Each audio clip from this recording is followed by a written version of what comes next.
Sonnet 1 by William Shakespeare. From fairest creatures we desire increase, that thereby beauty's rose might never die. But as the riper should by time decrease, his tender air might bear his memory. But thou contracted to thine own bright eyes, feed'st thy light's flame with self-substantial fuel, making a famine where abundance lies.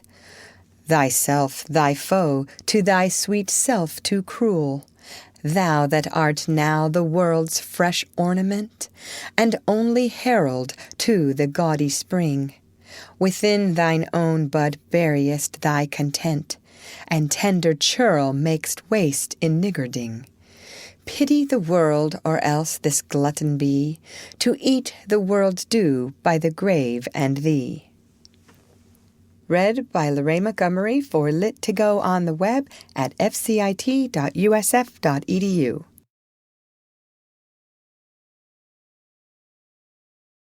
Sonnet 2 by William Shakespeare. When 40 winters shall besiege thy brow, and dig deep trenches in thy beauty's field, thy youth's proud livery, so gazed on now, will be a tattered weed of small worth held. Then being asked where all thy beauty lies, where all the treasure of thy lusty days, to say within thine own deep sunken eyes, were an all-eating shame and thriftless praise. How much more praise deserved thy beauty's use? If thou couldst answer this fair child of mine, shall sum my count and make my old excuse, proving his beauty by succession thine. This were to be new made when thou art old, and see thy blood warm when thou feelst it cold. Read by Lorraine Montgomery for Lit to Go on the web at fcit.usf.edu.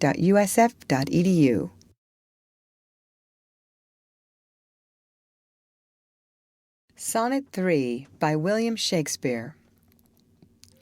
Look in thy glass and tell the face thou viewest. Now is the time that face should form another, whose fresh repair if now thou not renewest, thou dost beguile the world, unbless some mother.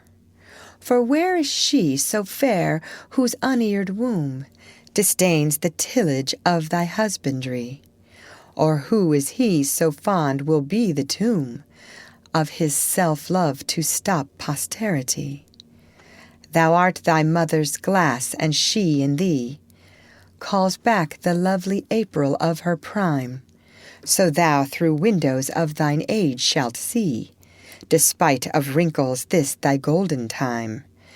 But if thou live remembered not to be, die single, and thine image dies with thee. Read by Lorraine Montgomery for Lit to Go on the web at fcit.usf.edu.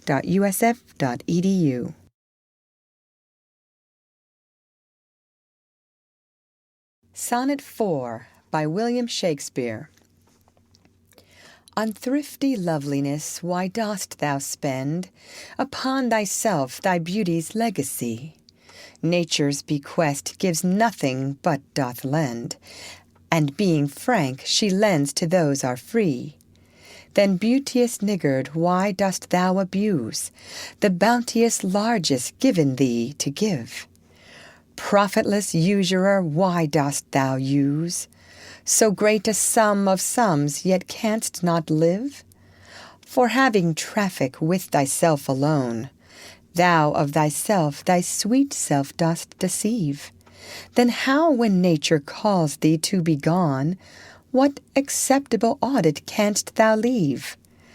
Thy unused beauty must be tombed with thee, which used lives the executor to be. Read by Lorraine Montgomery for Lit to Go on the web at fcit.usf.edu.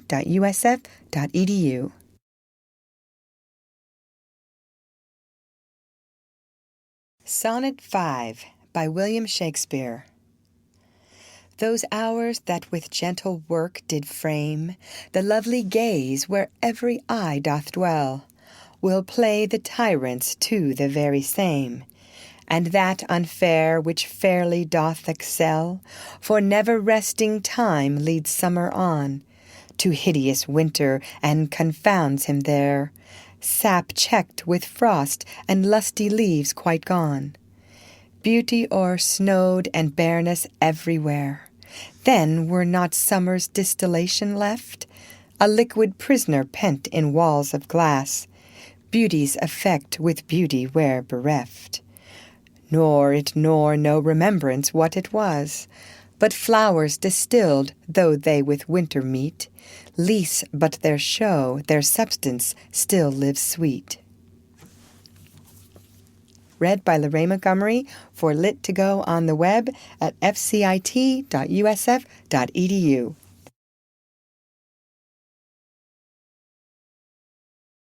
Sonnet 6 by William Shakespeare. Then let not winter's ragged hand deface in thee thy summer ere thou be distilled. Make sweet some vial, treasure thou some place, with beauty's treasure ere it be self-killed. That use is not forbidden usury, which happies those that pay the willing loan. That's for thyself to breed another thee, or 10 times happier be it 10 for 1. 10 times thyself were happier than thou art, if 10 of thine 10 times refigured thee. Then what could death do if thou shouldest depart, leaving thee living in posterity? Be not self-willed, for thou art much too fair to be death's conquest and make worms thine heir. Read by Lorraine Montgomery for Lit to Go on the web at fcit.usf.edu.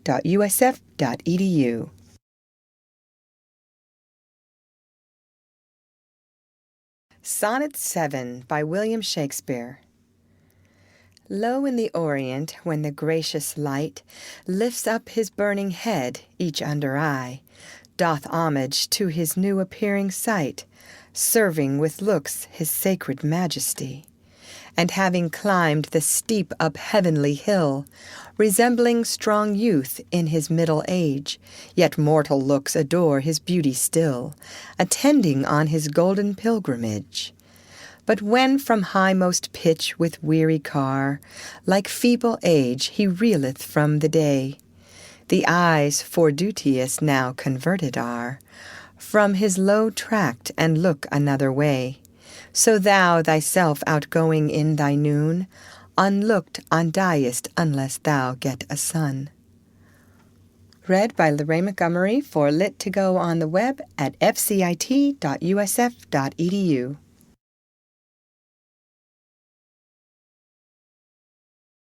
Sonnet 8 by William Shakespeare. Music to hear, why hear'st thou music sadly? Sweets with sweets war not, joy delights in joy. Why lovest thou that which thou receivest not gladly, or else receivest with pleasure thine annoy? If the true concord of well-tuned sounds by unions married do offend thine ear, they do but sweetly chide thee who confounds in singleness the parts that thou shouldst bear. Mark how one string sweet husband to another strikes each in each by mutual ordering, resembling sire and child and happy mother, who all in one pleasing note do sing, whose speechless song being many seeming one, sings this to thee, thou single wilt prove none. Read by Lorraine Montgomery for Lit to Go on the web at fcit.usf.edu.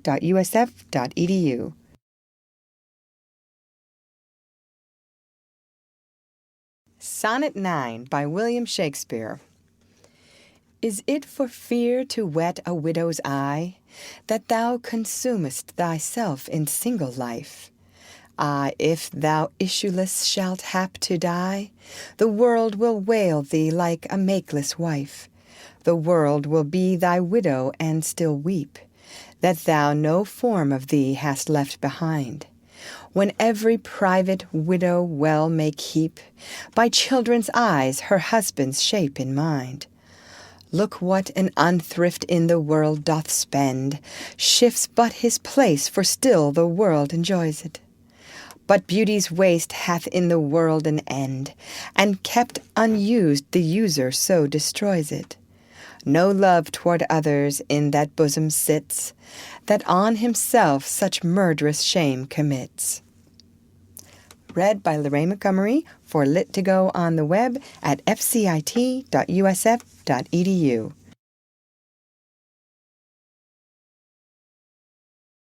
Sonnet 10 by William Shakespeare.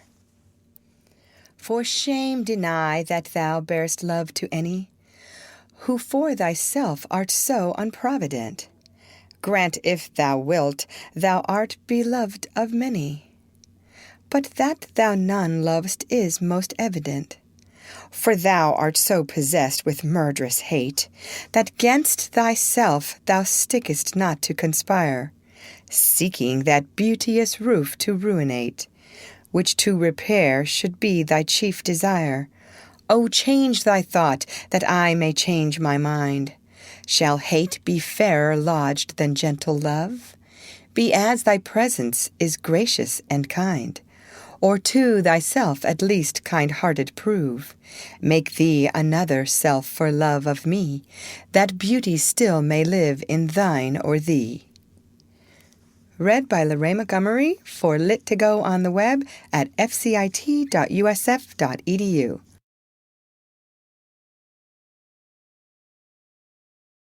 Sonnet 11 by William Shakespeare. As fast as thou shalt wane, so fast thou growest, in one of thine from that which thou departest, and that fresh blood which youngly thou bestowest, thou mayst call thine when thou from youth convertest. Herein lies wisdom, beauty, and increase, without this folly, age, and cold decay. If all were minded so, the times should cease, and 60 years would make the world away. Let those whom nature hath not made for store, harsh, featureless, and rude, barrenly perish. Look whom she best endowed, she gave thee more, which bounteous gift thou shouldest in bounty cherish. She carved thee for her seal, and meant thereby thou shouldest print more, not let that copy die. Read by Lorraine Montgomery for Lit2Go on the web at fcit.usf.edu.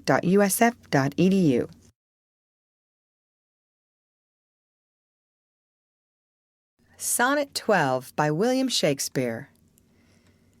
When I do count the clock that tells the time, and see the brave day sunk in hideous night, when I behold the violet past prime, and sable curls all silvered o'er with white, when lofty trees I see barren of leaves, which erst from heat did canopy the herd, and summer's green all girded up in sheaves, borne on the bier with white and bristly beard, then of thy beauty do I question make, that thou among the wastes of time must go, since sweets and beauties do themselves forsake, and die as fast as they see others grow, and nothing 'gainst time's scythe can make defense, save breed to brave him when he takes thee hence.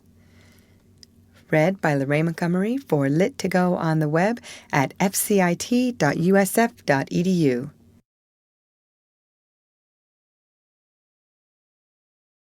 Sonnet 13 by William Shakespeare.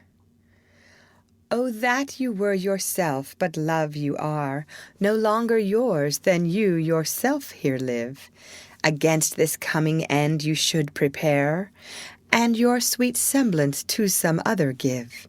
So should that beauty which you hold in lease find no determination than you were, yourself again after yourself's decease, when your sweet issue your sweet form should bear. Who lets so fair a house fall to decay, which husbandry in honor might uphold, against the stormy gusts of winter's day, and barren rage of death's eternal cold? O none but unthrifts dear my love you know. You had a father, let your son say so. Read by Lorraine Montgomery for Lit to Go on the web at fcit.usf.edu.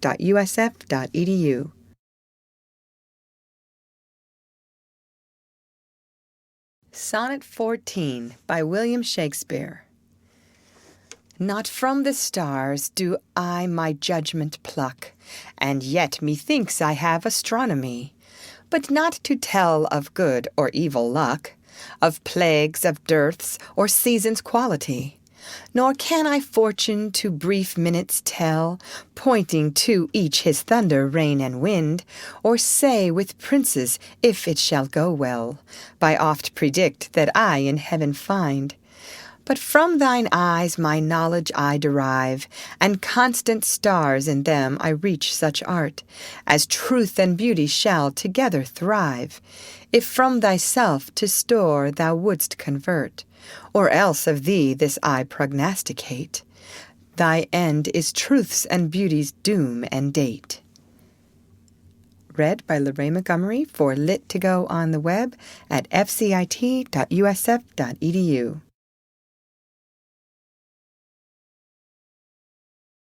Sonnet 15 by William Shakespeare. When I consider everything that grows, holds in perfection but a little moment, that this huge stage presenteth naught but shows, whereon the stars in secret influence comment.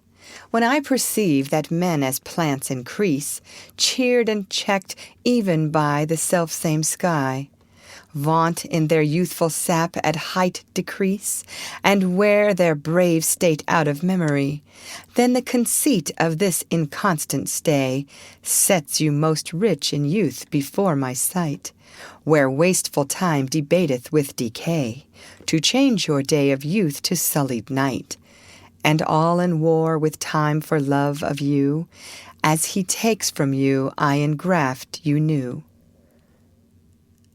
Read by Lorraine Montgomery for Lit to Go on the web at fcit.usf.edu.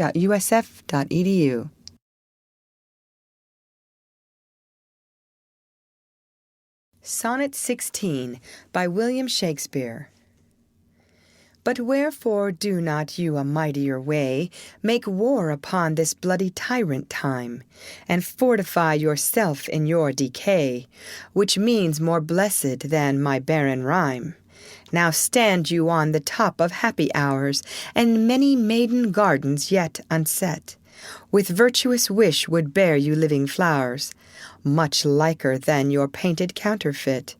So should the lines of life that life repair, which this time's pencil or my pupil pen, neither in inward worth nor outward fair, can make you live yourself in eyes of men. To give away yourself keeps yourself still, and you must live drawn by your own sweet skill. Read by Lorraine Montgomery for Lit to Go on the web at fcit.usf.edu.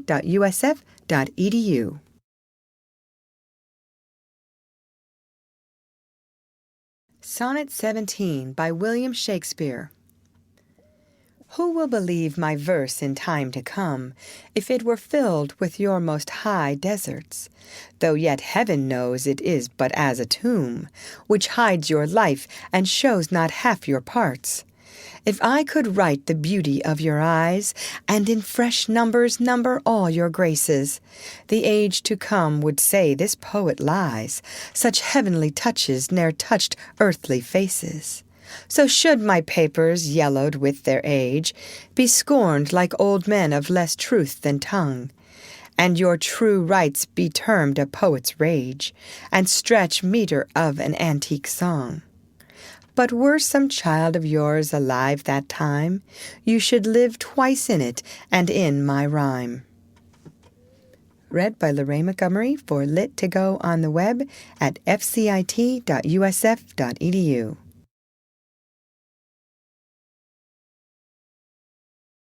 Sonnet 18 by William Shakespeare. Shall I compare thee to a summer's day? Thou art more lovely and more temperate. Rough winds do shake the darling buds of May, and summer's lease hath all too short a date.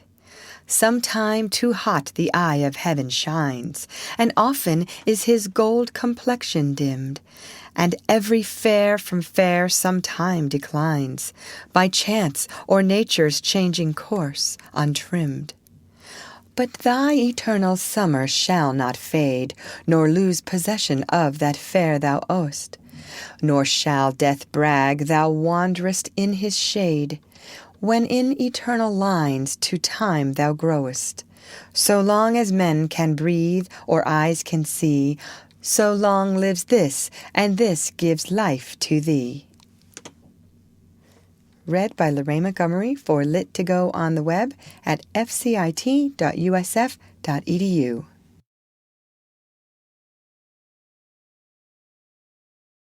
Sonnet 19 by William Shakespeare.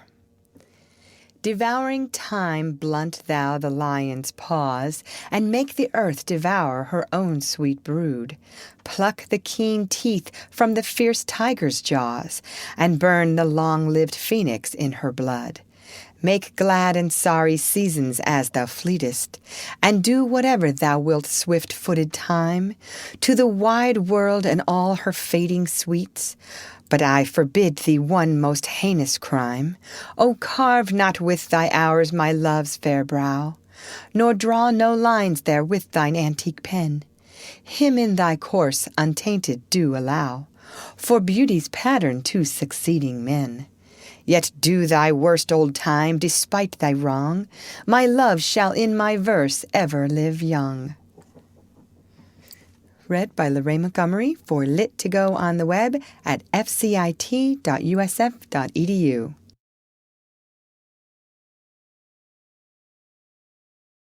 Sonnet 20 by William Shakespeare. A woman's face with nature's own hand painted, hast thou the master-mistress of my passion. A woman's gentle heart, but not acquainted with shifting change as is false women's fashion. An eye more bright than theirs, less false in rolling, gilding the object whereupon it gazeth. A man in hue all hues in his controlling, which steals men's eyes and women's souls amazeth. And for a woman wert thou first created, till nature as she wrought thee fell a-doting, and by addition me of thee defeated, by adding one thing to my purpose nothing. But since she pricked thee out for women's pleasure, mine be thy love, and thy love's use their treasure. Read by Lorraine Montgomery for Lit to Go on the web at fcit.usf.edu.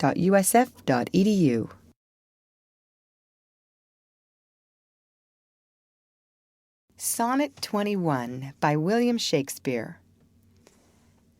So is it not with me as with that muse, stirred by a painted beauty to his verse, who heaven itself for ornament doth use, and every fair with his fair doth rehearse, making a couplement of proud compare, with sun and moon, with earth and sea's rich gems, with April's first-born flowers and all things rare, that heaven's air in this huge rondure hems. O let me true in love, but truly right, and then believe me my love is as fair as any mother's child, though not so bright as those gold candles fixed in heaven's air. Let them say more that like of hearsay well, I will not praise that purpose not to sell. Read by Lorraine Montgomery for Lit to Go on the web at fcit.usf.edu.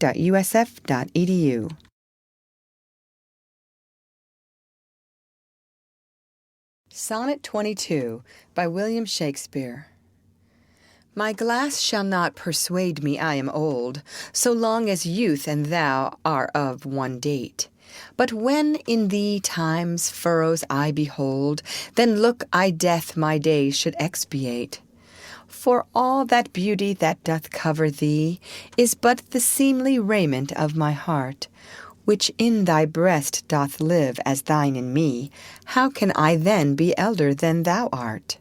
O therefore, love, be of thyself so wary, as I not for myself, but for thee will. bearing thy heart, which I will keep so chary, as tender nurse her babe from faring ill. Presume not on thy heart when mine is slain. Thou gavest me thine not to give back again. Read by Lorraine Montgomery for Lit to Go on the web at fcit.usf.edu.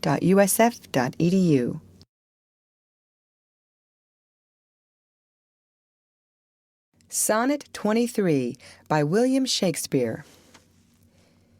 As an unperfect actor on the stage, who with his fear is put beside his part, or some fierce thing replete with too much rage, whose strength's abundance weakens his own heart, so I for fear of trust forget to say the perfect ceremony of love's rite, and in mine own love's strength seem to decay, or charged with burthen of mine own love's might. Oh, let my looks be then the eloquence and dumb presagers of my speaking breast, who plead for love and look for recompense, more than that tongue that more hath more expressed. Oh, learn to read what silent love hath writ, to hear with eyes belongs to love's fine wit. Read by Lorraine Montgomery for Lit to Go on the web at fcit.usf.edu.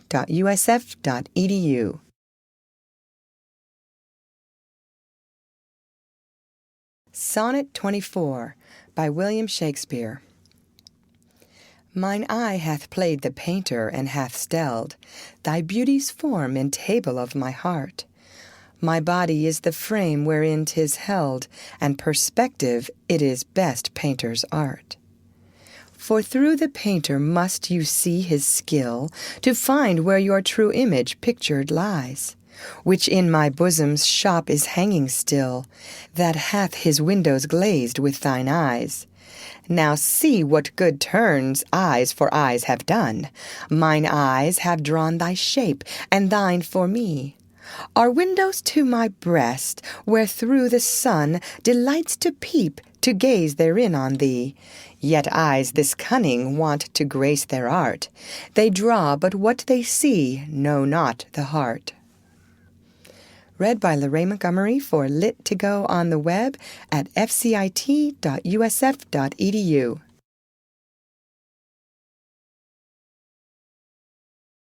Sonnet 25 by William Shakespeare. Let those who are in favor with their stars of public honor and proud titles boast, whilst I, whom fortune of such triumph bars, unlooked for joy in that I honor most. Great princes' favorites their fair leaves spread, but as the marigold at the sun's eye, and in themselves their pride lies buried, for at a frown they in their glory die. The painful warrior famous for fight, after 1,000 victories once foiled, is from the book of honor raised quite, and all the rest forgot for which he toiled. Then happy I that love and am beloved, where I may not remove nor be removed. Read by Lorraine Montgomery for Lit to Go on the web at fcit.usf.edu.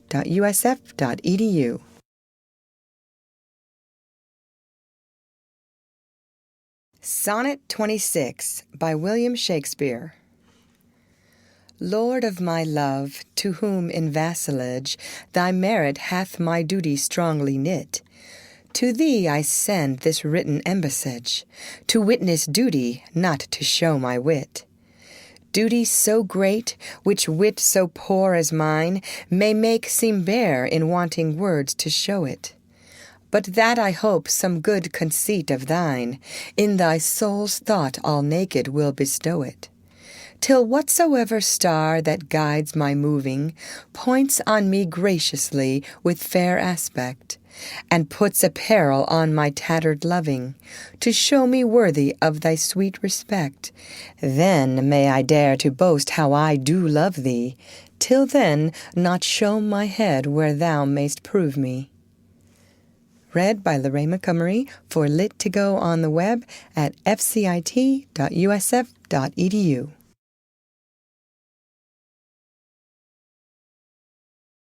Sonnet 27 by William Shakespeare.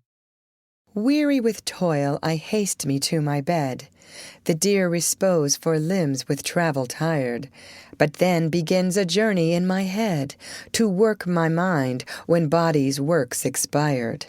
For then my thoughts, from far where I abide, intend a zealous pilgrimage to thee, and keep my drooping eyelids open wide, looking on darkness which the blind do see. Save that my soul's imaginary sight presents thy shadow to my sightless view, which like a jewel hung in ghastly night, makes black night beauteous and her old face new. Lo, thus by day my limbs, by night my mind, for thee and for myself no quiet find. Read by Lorraine Montgomery for Lit2Go on the web at fcit.usf.edu.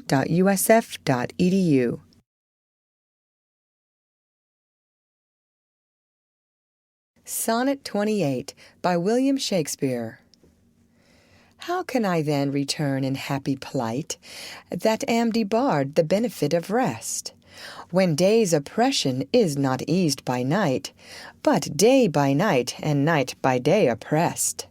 And each, though enemies to either's reign, do in consent shake hands to torture me, the one by toil, the other to complain.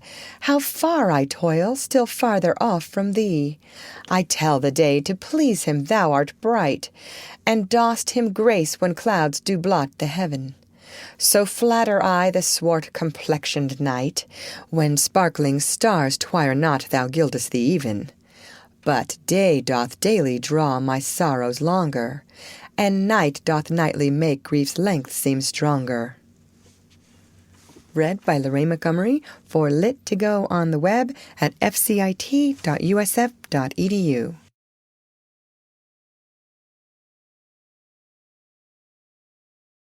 Sonnet 29 by William Shakespeare. When in disgrace with fortune and men's eyes, I all alone beweep my outcast state, and trouble deaf heaven with my bootless cries, and look upon myself and curse my fate, wishing me like to one more rich in hope, featured like him with friends possessed, desiring this man's art and that man's scope, with what I most enjoy contented least, yet in these thoughts myself almost despising, haply I think on thee and then my state, like to the lark at break of day arising, from sullen earth sings hymns at heaven's gate. For thy sweet love remembered such wealth brings, that then I scorn to change my state with kings. Read by Lorraine Montgomery for Lit2Go on the web at fcit.usf.edu.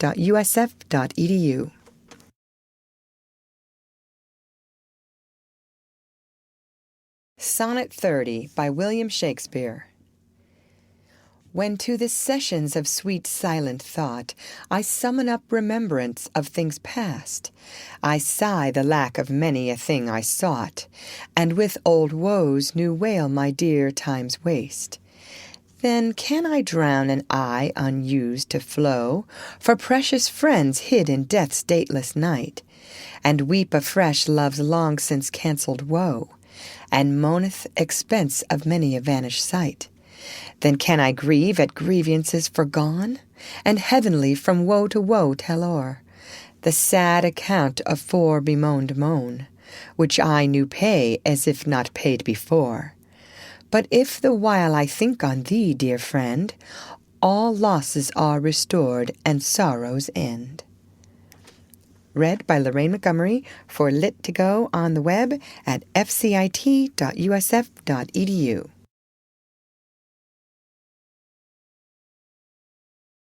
Sonnet 31 by William Shakespeare. Thy bosom is endeared with all hearts, which I by lacking have supposed dead, and there reigns love and all love's loving parts, and all those friends which I thought buried. How many a holy and obsequious tear hath dear religious love stolen from mine eye, as interest of the dead which now appear, but things removed that hidden in thee lie. Thou art the grave where buried love doth live, hung with the trophies of my lovers gone, who all their parts of me to thee did give. That due of many now is thine alone. Their images I loved I view in thee, and though all they hast all the all of me. Read by Lorraine Montgomery for Lit to Go on the web at fcit.usf.edu.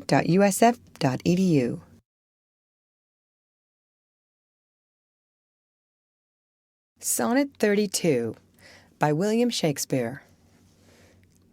If thou survive my well-contented day, when that churl death my bones with dust shall cover, and shalt by fortune once more resurvey these poor rude lines of thy deceased lover, compare them with the bettering of the time, and though they be outstripped by every pen, reserve them for my love, not for their rhyme, exceeded by the height of happier men.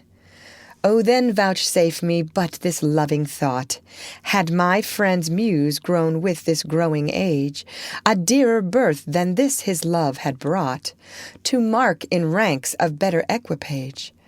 But since he died, and poets better prove, theirs for their style I'll read, his for his love. Read by Lorraine Montgomery for Lit to Go on the web at fcit.usf.edu.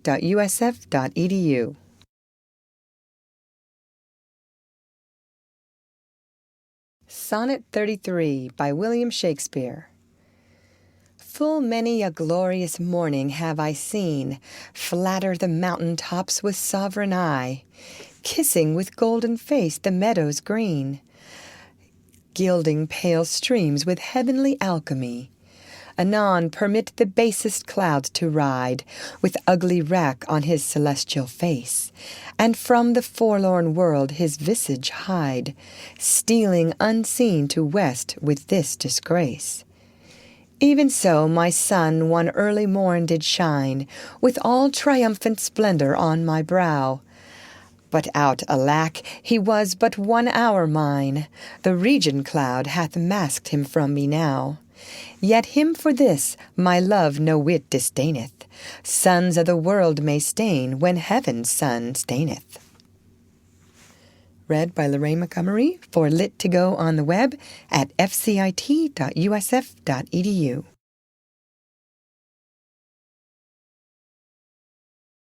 Sonnet 34 by William Shakespeare. Why didst thou promise such a beauteous day, and make me travel forth without my cloak, to let base clouds o'ertake me in my way, hiding thy bravery in their rotten smoke? 'Tis not enough that through the cloud thou break, to dry the rain on my storm-beaten face, for no man well of such a salve can speak, that heals the wound and cures not the disgrace. Nor can thy shame give physic to my grief. Though thou repent, yet I have still the loss. The offender's sorrow lends but weak relief to him that bears the strong offence's cross. Ah, but those tears are pearl which thy love sheds, and they are rich and ransom all ill deeds.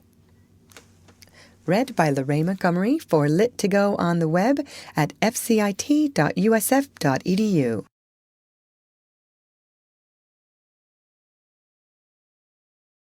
Sonnet 35 by William Shakespeare.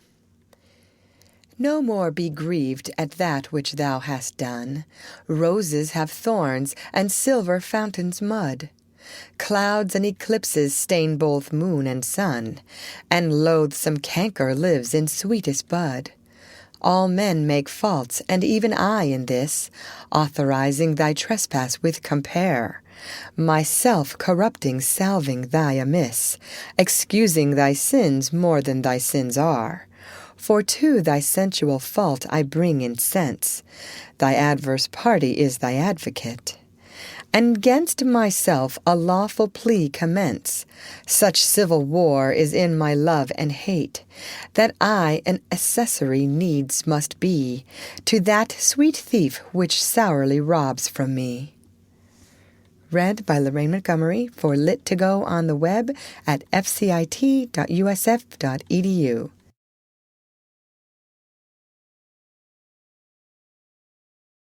Sonnet 36 by William Shakespeare. Let me confess that we two must be twain. Although our undivided loves are one, so shall those blots that do with me remain. Without thy help, by me be borne alone. In our two loves there is but one respect, though in our lives a separable spite, which though it alter not love's sole effect, yet doth it steal sweet hours from love's delight. I may not evermore acknowledge thee, lest my bewailed guilt should do thee shame, nor thou with public kindness honor me, unless thou take that honor from thy name. But do not so, I love thee in such sort, as thou being mine, mine is thy good report. Read by Lorraine Montgomery for Lit2Go on the web at fcit.usf.edu.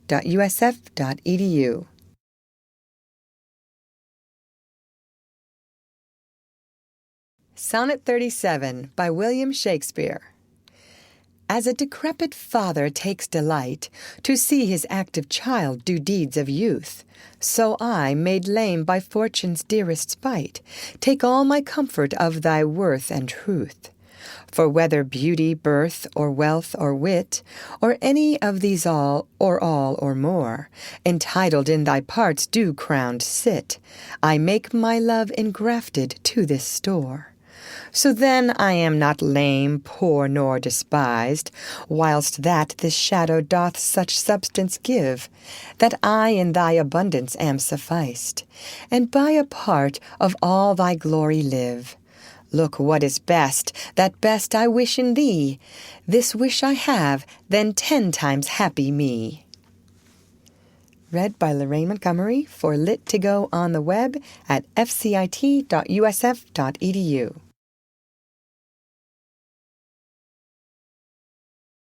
Sonnet 38 by William Shakespeare. How can my muse want subject to invent, while thou dost breathe that pourest into my verse? Thine own sweet argument too excellent, for every vulgar paper to rehearse? O give thyself the thanks if aught in me, worthy perusal stand against thy sight. For who's so dumb that cannot write to thee, when thou thyself dost give invention light? Be thou the 10th muse 10 times more in worth than those old 9 which rhymers invocate, and he that calls on thee, let him bring forth eternal numbers to outlive long date. If my slight muse do please these curious days, the pain be mine, but thine shall be the praise. Read by Lorraine Montgomery for Lit2Go on the web at fcit.usf.edu. That one.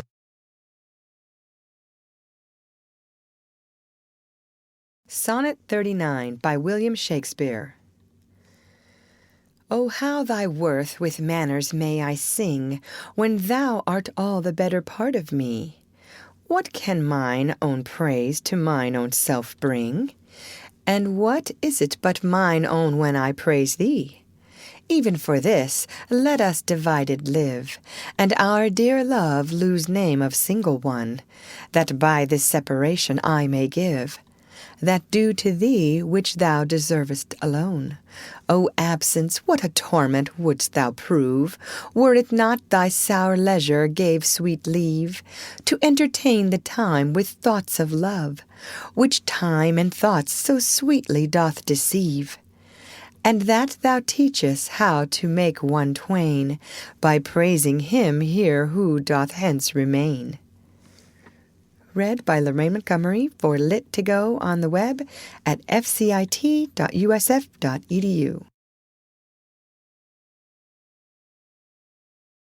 Sonnet 40 by William Shakespeare. Take all my loves, my love, yea, take them all. What hast thou then more than thou hadst before? No love, my love, that thou mayst true love call. All mine was thine before thou hadst this more. Then if for my love thou my love receivest, I cannot blame thee, for my love thou usest. But yet be blamed if thou thyself deceivest, by wilful taste of what thyself refusest. I do forgive thy robbery, gentle thief, although thou steal thee all my poverty. And yet love knows it is a greater grief to bear love's wrong than hate's known injury. Lascivious grace, in whom all ill well shows, kill me with spites, yet we must not be foes. Read by Lorraine Montgomery for Lit2Go on the web at fcit.usf.edu.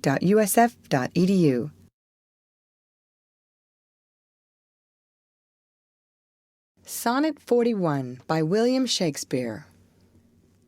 Those pretty wrongs that liberty commits, when I am sometime absent from thy heart, thy beauty and thy years full well befits, for still temptation follows where thou art. Gentle thou art, and therefore to be won. Beauteous thou art, therefore to be assailed. And when a woman woos, what woman's son will sourly leave her till he have prevailed? Ay me, but yet thou mightest my seat forbear, and chide thy beauty and thy straying youth, who lead thee in their riot even there, where thou art forced to break a twofold truth. Hers by thy beauty tempting her to thee, thine by thy beauty being false to me.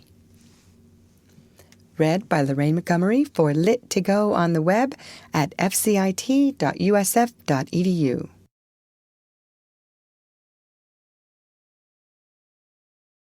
Sonnet 42 by William Shakespeare. That thou hast her, it is not all my grief, and yet it may be said I loved her dearly. That she hath thee is of my wailing chief, a loss in love that touches me more nearly. Loving offenders, thus I will excuse ye. Thou dost love her, because thou know'st I love her. And for my sake even so doth she abuse me, suffering my friend for my sake to approve her. If I lose thee, my loss is my love's gain, and losing her, my friend hath found that loss. Both find each other, and I lose both twain. And both for my sake lay on me this cross. But here's the joy, my friend and I are one. Sweet flattery, then, she loves but me alone. Read by Lorraine Montgomery for Lit2Go on the web at fcit.usf.edu.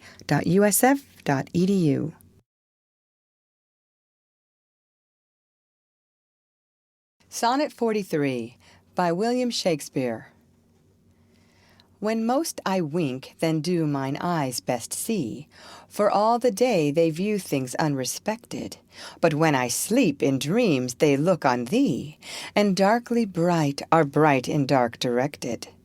Then thou, whose shadow shadows doth make bright, how would thy shadow's form happy show to the clear day with thy much clearer light, when to unseeing eyes thy shade shines so?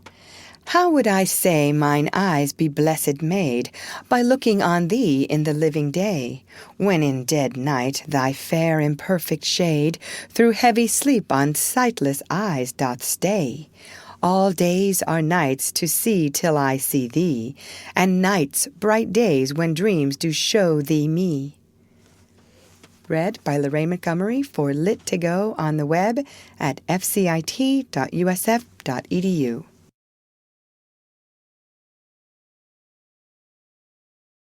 Sonnet 44 by William Shakespeare. If the dull substance of my flesh were thought, injurious distance should not stop my way, for then despite of space I would be brought from limits far remote where thou dost stay. No matter then, although my foot did stand upon the farthest earth removed from thee, for nimble thought can jump both sea and land, as soon as think the place where he would be. But thought kills me that I am not thought, to leap large lengths of miles when thou art gone. But that so much of earth and water wrought, I must attend time's leisure with my moan, receiving naught by elements so slow, but heavy tears, badges of either's woe. Read by Lorraine Montgomery for Lit to Go on the web at fcit.usf.edu.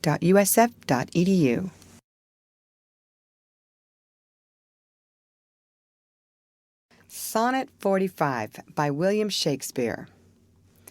The other two, slight air and purging fire, are both with thee wherever I abide.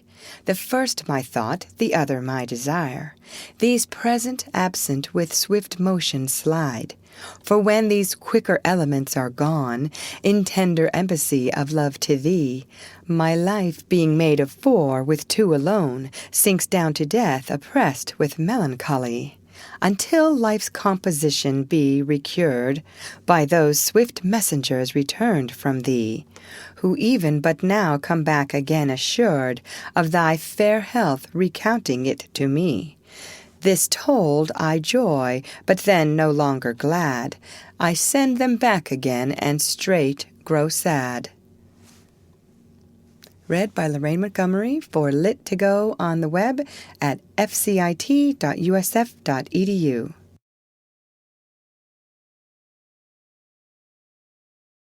Sonnet 46 by William Shakespeare. Mine eye and heart are at a mortal war, how to divide the conquest of thy sight. Mine eye, my heart, thy picture's sight would bar, my heart, mine eye, the freedom of that right. My heart doth plead that thou in him dost lie, a closet never pierced with crystal eyes, but the defendant doth that plea deny, and says in him thy fair appearance lies. To side this title is impaneled, a quest of thoughts all tenets to the heart, and by their verdict is determined the clear eye's moiety and the dear heart's part. As thus mine eyes do is thy outward part, and my heart's right thy inward love of heart.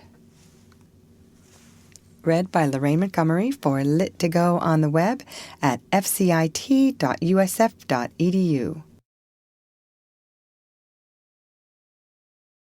Sonnet 47 by William Shakespeare. Betwixt mine eye and heart a league is took, and each doth good turns now unto the other. When that mine eye is famished for a look, or heart in love with sighs himself doth smother, with my love's picture then my eye doth feast, and to the painted banquet bids my heart. Another time mine eye is my heart's guest, and in his thoughts of love doth share a part. So either by thy picture or my love, thyself away art present still with me.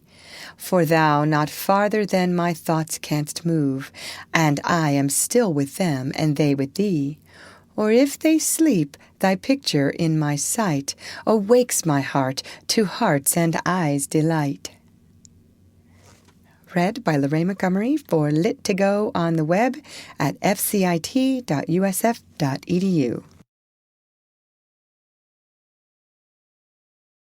Sonnet 48 by William Shakespeare. How careful was I when I took my way, each trifle under truest bars to thrust, that to my use it might unused stay, from hands of falsehood in sure wards of trust. But thou, to whom my jewels trifles are, most worthy comfort now my greatest grief, thou best of dearest and mine only care, art left the prey of every vulgar thief. Thee have I not locked up in any chest, save where thou art not, though I feel thou art, within the gentle closure of my breast, from whence at pleasure thou mayst come and part, and even thence thou wilt be stolen, I fear, for truth proves thievish for a prize so dear. Read by Lorraine Montgomery for Lit2Go on the web at fcit.usf.edu.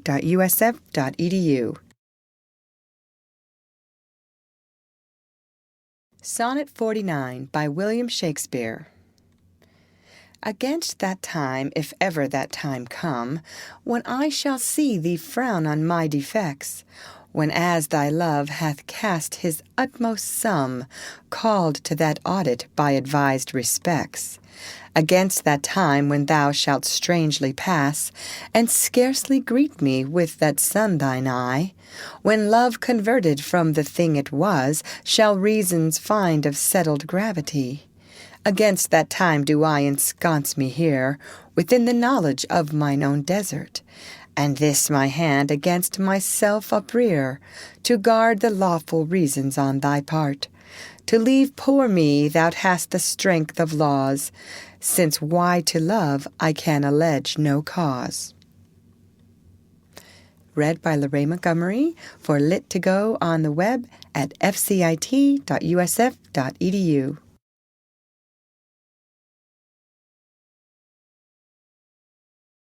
Sonnet 50 by William Shakespeare. How heavy do I journey on the way, when what I seek my weary travels end, doth teach that case and that repose to say, thus far the miles are measured from thy friend. The beast that bears me tired with my woe, plods dully on to bear that weight in me, as if by some instinct the wretch did know his rider loved not speed being made from thee. The bloody spur cannot provoke him on, that sometimes anger thrusts into his hide, which heavily he answers with a groan, more sharp to me than spurring to his side. For that same groan doth put this in my mind, my grief lies onward and my joy behind. Read by Lorraine Montgomery for Lit2Go on the web at fcit.usf.edu.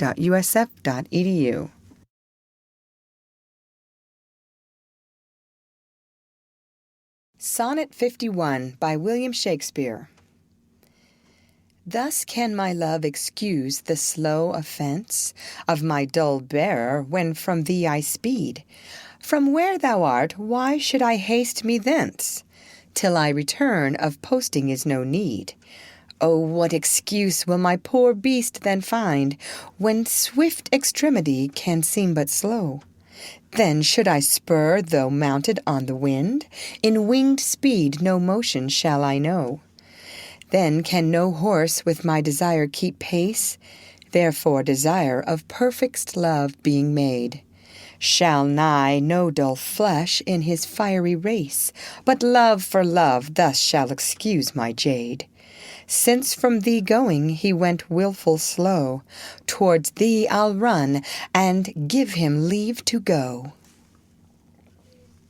Read by Lorraine Montgomery for Lit2Go on the web at fcit.usf.edu.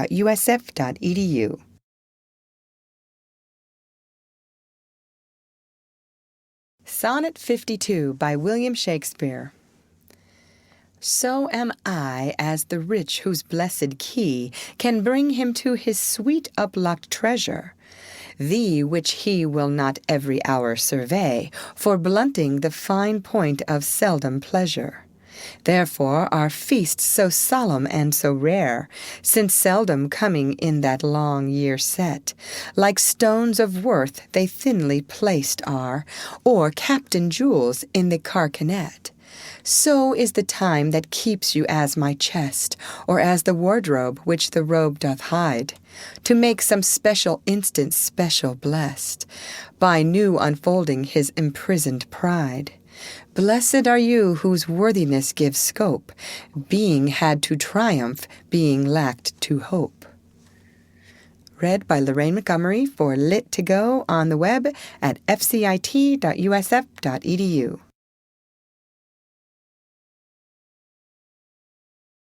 Sonnet 53 by William Shakespeare. What is your substance, whereof are you made, that millions of strange shadows on you tend? Since every one hath every one shade, and you but one can every shadow lend. Describe Adonis, and the counterfeit is poorly imitated after you. On Helen's cheek all art of beauty set, and you in Grecian tires are painted new. Speak of the spring and foison of the year, the one doth shadow of your beauty show, the other as your bounty doth appear, and you in every blessed shape we know. In all external grace you have some part, but you like none, none you for constant heart. Read by Lorraine Montgomery for Lit to Go on the web at fcit.usf.edu.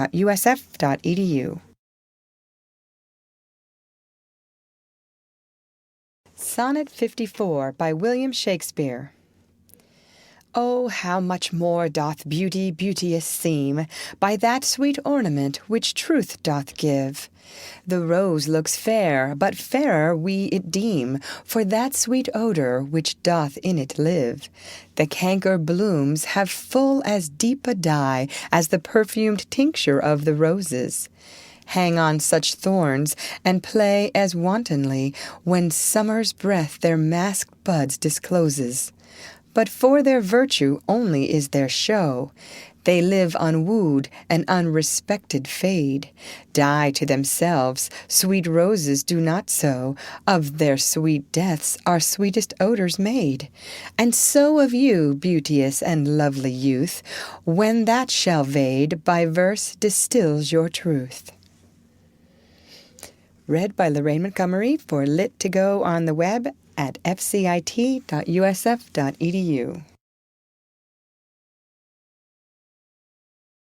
Sonnet 55 by William Shakespeare. Not marble nor the gilded monuments of princes shall outlive this powerful rhyme, but you shall shine more bright in these contents than unswept stone besmeared with sluttish time. When wasteful war shall statues overturn, and broils root out the work of masonry, nor Mars his sword, nor war's quick fire shall burn the living record of your memory. 'Gainst death and all oblivious enmity shall you pace forth, your praise shall still find room, even in the eyes of all posterity that wear this world out to the ending doom. So till the judgment that yourself arise, you live in this and dwell in lovers' eyes.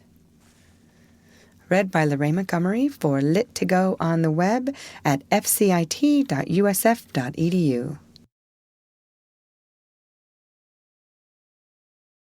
Sonnet 56 by William Shakespeare.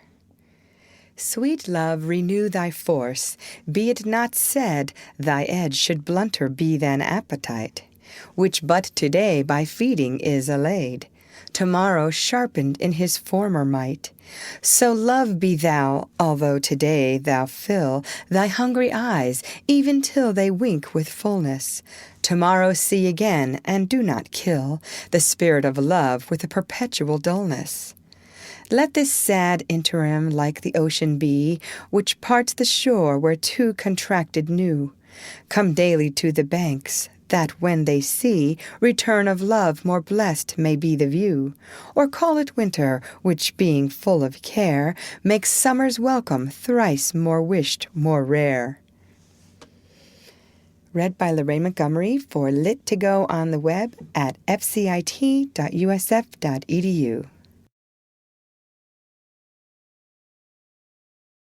Sonnet 57 by William Shakespeare. Being your slave, what should I do but tend upon the hours and times of your desire? I have no precious time at all to spend, nor services to do till you require. Nor dare I chide the world without end hour, whilst I, my sovereign, watch the clock for you, nor think the bitterness of absence sour, when you have bid your servant once adieu. Nor dare I question with my jealous thought where you may be, or your affairs suppose. but like a sad slave stay and think of naught, save where you are, how happy you make those.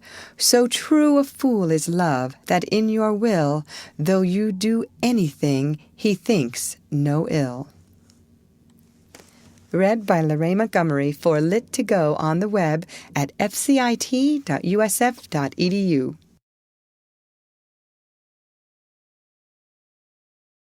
Sonnet 58 by William Shakespeare. That God forbid that made me first your slave, I should in thought control your times of pleasure, or at your hand the account of hours to crave, being your vassal bound to stay your leisure. Oh, let me suffer being at your beck, the imprisoned absence of your liberty, and patience tame to sufferance bide each check, without accusing you of injury. Be where you list, your charter is so strong, that you yourself may privilege your time. To what you will, to you it doth belong, yourself to pardon of self-doing crime. I am to wait, though waiting so be hell, not blame your pleasure, be it ill or well. Read by Lorraine Montgomery for Lit2Go on the web at fcit.usf.edu.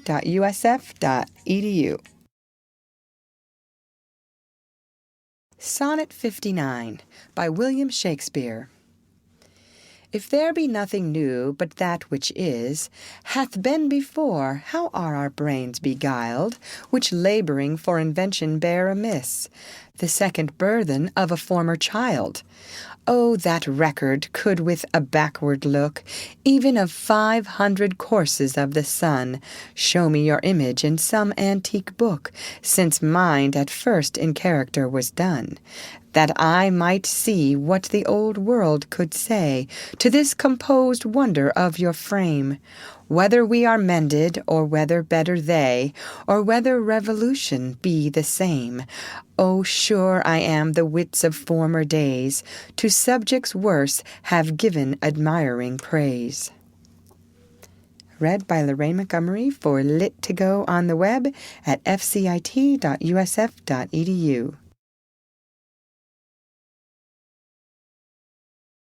Sonnet 60 by William Shakespeare. Like as the waves make towards the pebbled shore, so do our minutes hasten to their end, each changing place with that which goes before. In sequent toil all forwards do contend. Nativity, once in the main of light, crawls to maturity, wherewith being crowned, crooked eclipses gainst his glory fight, and time that gave doth now his gift confound. Time doth transfix the flourish set on youth, and delves the parallels in beauty's brow, feeds on the rarities of nature's truth, and nothing stands but for his scythe to mow. And yet to times in hope my verse shall stand, praising thy worth despite his cruel hand. Read by Lorraine Montgomery for Lit2Go on the web at fcit.usf.edu.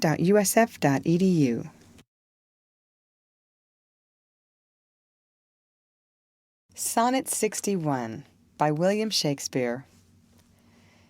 Is it thy will thy image should keep open my heavy eyelids to the weary night? Dost thou desire my slumbers should be broken, while shadows like to thee do mock my sight? Is it thy spirit that thou sendest from thee, so far from home into my deeds to pry, to find out shames and idle hours in me, the scope and tenure of thy jealousy? Oh no, thy love, though much, is not so great.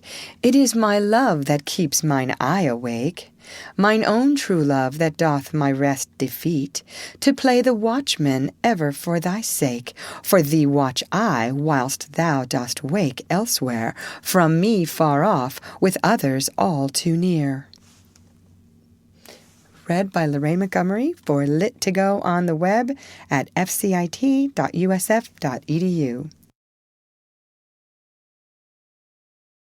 Sonnet 62 by William Shakespeare. Sin of self-love possesseth all mine eye, and all my soul, and all my every part. And for this sin there is no remedy. It is so grounded inward in my heart. Methinks no face so gracious is as mine, no shape so true, no truth of such account. And for myself mine own worth do define, as I all other in all worths surmount. But when my glass shows me myself indeed, beaded and chopped with tanned antiquity, mine own self-love quite contrary I read. Self so self-loving were iniquity. 'Tis thee, myself, that for myself I praise, painting my age with beauty of thy days. Read by Lorraine Montgomery for Lit2Go on the web at fcit.usf.edu.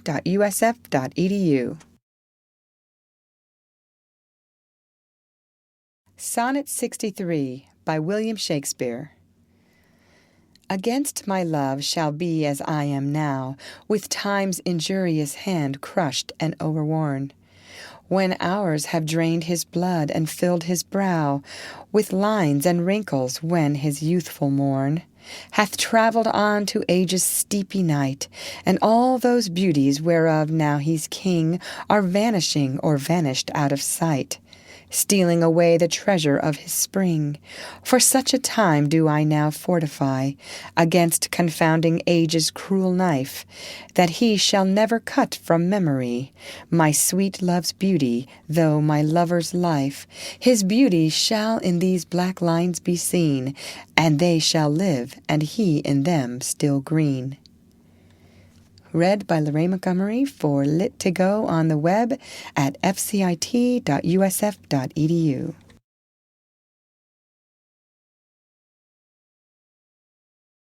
Sonnet 64 by William Shakespeare.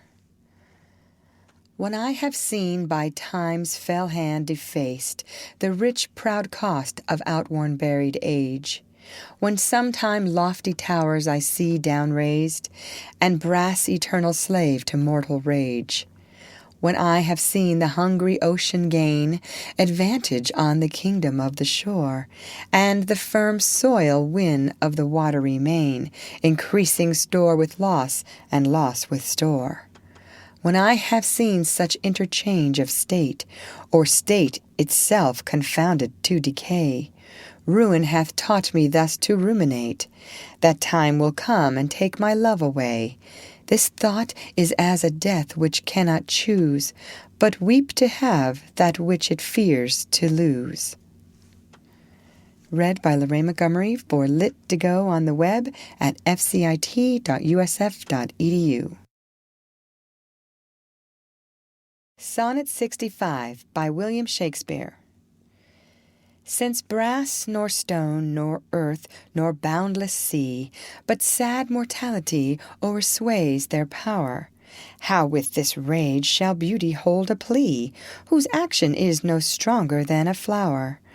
Oh, how shall summer's honey breath hold out against the wrackful siege of battering days? When rocks impregnable are not so stout, nor gates of steel so strong, but time decays. O fearful meditation, where alack shall time's best jewel from time's chest lie hid? Or what strong hand can hold his swift foot back? Or who his spoil of beauty can forbid? O none, unless this miracle have might, that in black ink my love may still shine bright. Read by Lorraine Montgomery for Lit2Go on the web at fcit.usf.edu.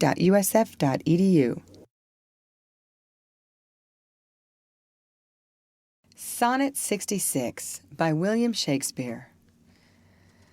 Tired with all these, for restful death I cry, as to behold desert, a beggar born, and needy nothing trimmed in jollity, and purest faith unhappily forsworn, and gilded honor shamefully misplaced, and maiden virtue rudely strumpeted, and right perfection wrongfully disgraced, and strength by limping sway disabled, and art made tongue-tied by authority, and folly doctor-like controlling skill, and simple truth miscalled simplicity, and captive good attending captain ill. Tired with all these, from these would I be gone, save that to die I leave my love alone. Read by Lorraine Montgomery for Lit2Go on the web at fcit.usf.edu.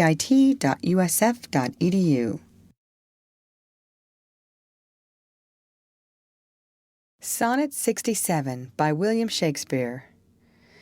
Ah, wherefore with infection should he live, and with his presence grace impiety, that sin by him advantage should achieve, and lace itself with his society?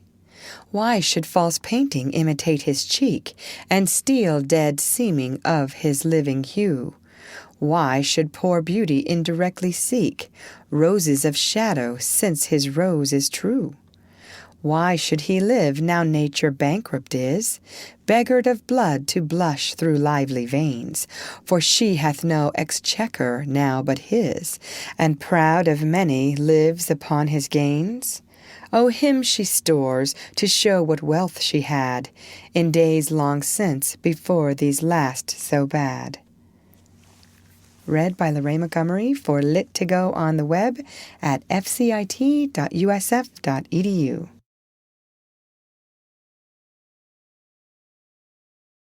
Sonnet 68 by William Shakespeare.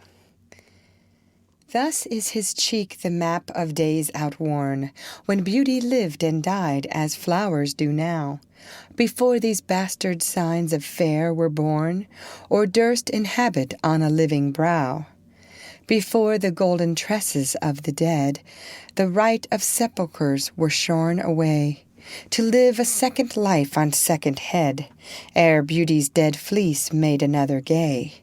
In him those holy antique hours are seen, without all ornament, itself and true, making no summer of another's green, robbing no old to dress his beauty new. And him as for a map doth nature store, to show false art what beauty was of yore. Read by Lorraine Montgomery for Lit2Go on the web at fcit.usf.edu.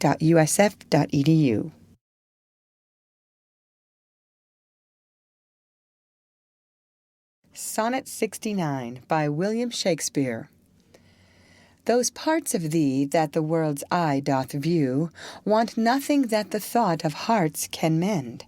All tongues, the voice of souls, give thee that due, uttering bare truth, even so as foes commend. Thy outward thus with outward praise is crowned, but those same tongues that give thee so thine own, in other accents do this praise confound. By seeing farther than the eye hath shown, they look into the beauty of thy mind, and that in guess they measure by thy deeds. Then churls their thoughts, although their eyes were kind. To thy fair flower add the rank smell of weeds. But why thy odor matcheth not thy show? The soil is this, that thou dost common grow. Read by Lorraine Montgomery for Lit2Go on the web at fcit.usf.edu.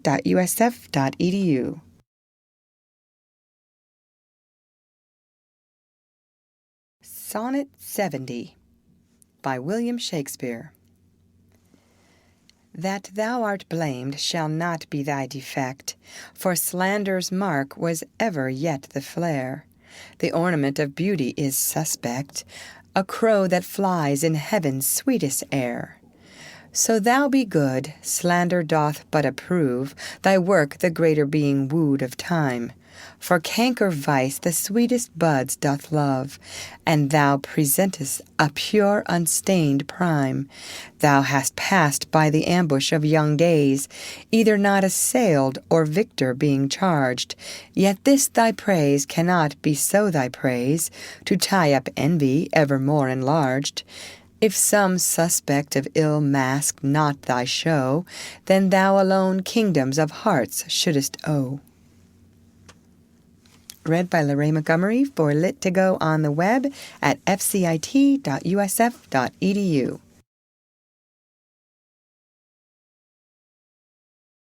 Sonnet 71 by William Shakespeare.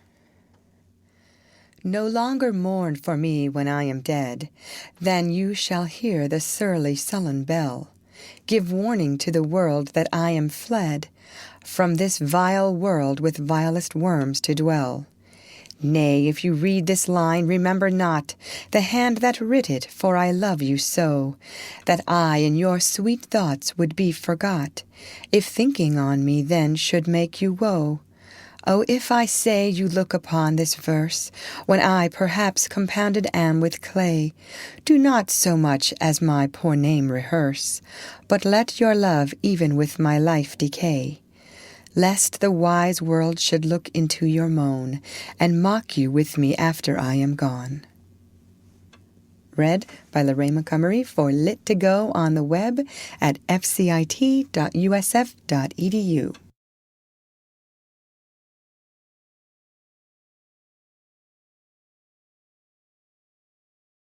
Sonnet 72 by William Shakespeare.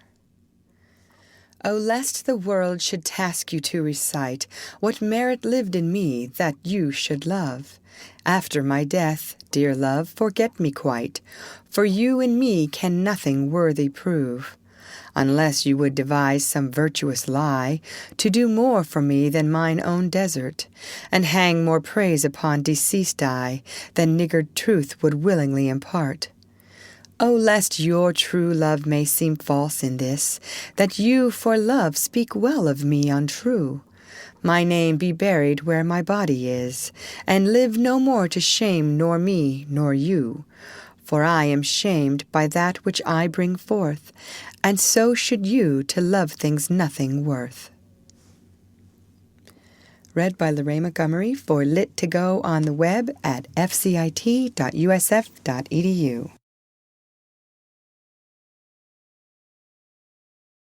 Sonnet 73 by William Shakespeare. That time of year thou mayest in me behold, when yellow leaves or none or few do hang upon those boughs which shake against the cold, bare ruined choirs where late the sweet birds sang. In me thou seest the twilight of such day as after sunset fadeth in the west, which by and by black night doth take away, death's second self that steals up all in rest. In me thou seest the glowing of such fire, that on the ashes of his youth doth lie, as the deathbed whereon it must expire, consumed with that which it was nourished by. This thou perceivest, which makes thy love more strong, to love that well which thou must leave ere long. Read by Lorraine Montgomery for Lit2Go on the web at fcit.usf.edu.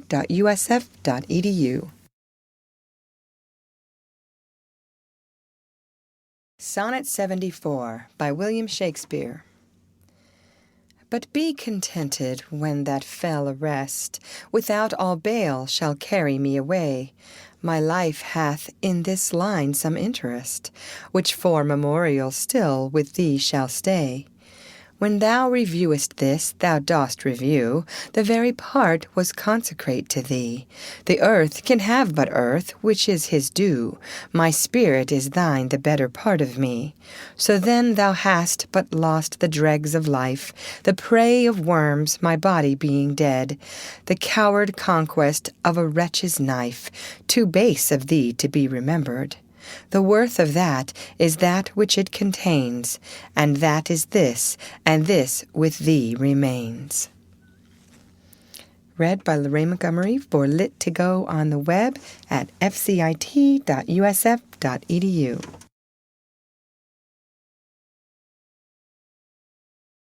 Sonnet 75 by William Shakespeare. So are you to my thoughts as food to life, or as sweet seasoned showers are to the ground. And for the peace of you I hold such strife, as twixt a miser and his wealth is found. Now proud as an enjoyer and anon, doubting the filching age will steal his treasure. Now counting best to be with you alone, than bettered that the world may see my pleasure. sometime all full with feasting on your sight, and by clean starved for a look, possessing or pursuing no delight, save what is had or must from you be took. Thus do I pine and surfeit day by day, or gluttoning on all, or all away.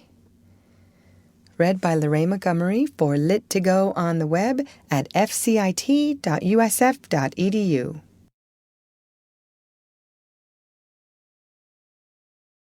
Sonnet 76 by William Shakespeare. Why is my verse so barren of new pride, so far from variation or quick change? Why with the time do I not glance aside to new-found methods and to compounds strange? Why write I still all one, ever the same, and keep invention in a noted weed, that every word doth almost tell my name, showing their birth and where they did proceed?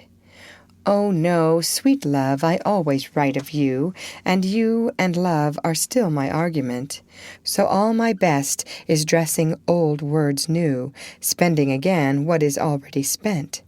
For as the sun is daily new and old, so is my love still telling what is told. Read by Lorraine Montgomery for Lit to Go on the web at fcit.usf.edu.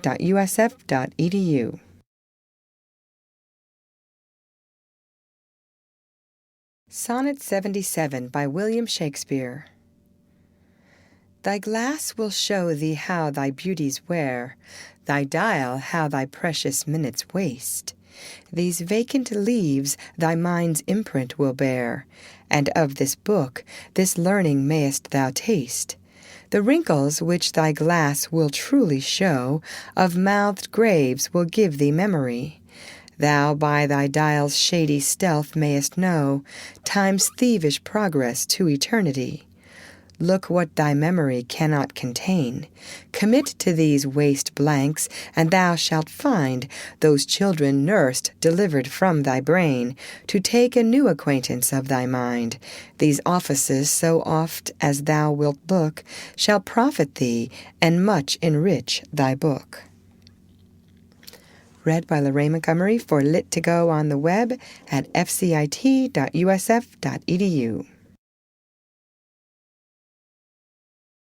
Sonnet 78 by William Shakespeare. So oft have I invoked thee for my muse, and found such fair assistance in my verse, as every alien pen hath got my use, and under thee their poesy disperse. Thine eyes, that taught the dumb on high to sing, and heavy ignorance aloft to fly, have added feathers to the learned's wing, and given grace a double majesty. Yet be most proud of that which I compile, whose influence is thine and born of thee. In others' works thou dost but mend the style, and arts with thy sweet graces graced be. But thou art all my art, and dost advance, as high as learning, my rude ignorance. Read by Lorraine Montgomery for Lit to Go on the web at fcit.usf.edu.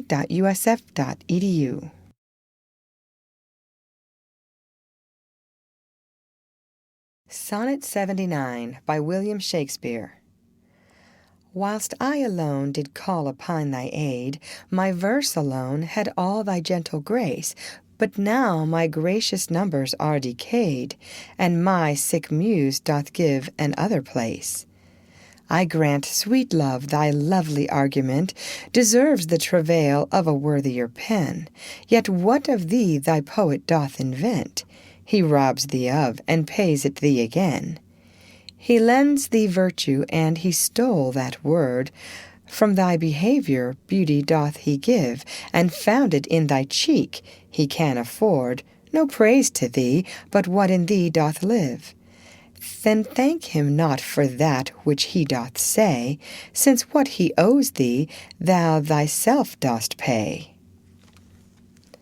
Read by Lorraine Montgomery for Lit to Go on the web at fcit.usf.edu.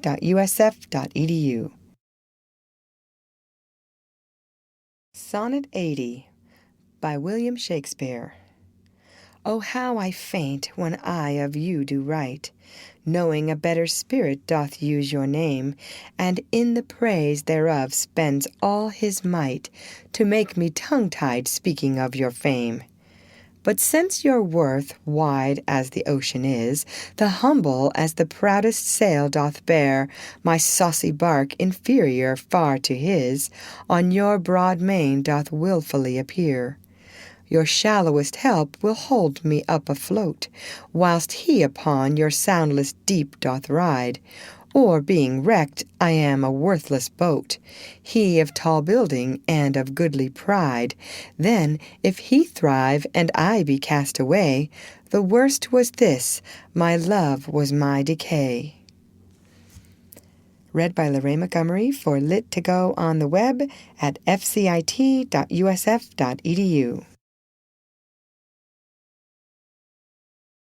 Sonnet 81 by William Shakespeare.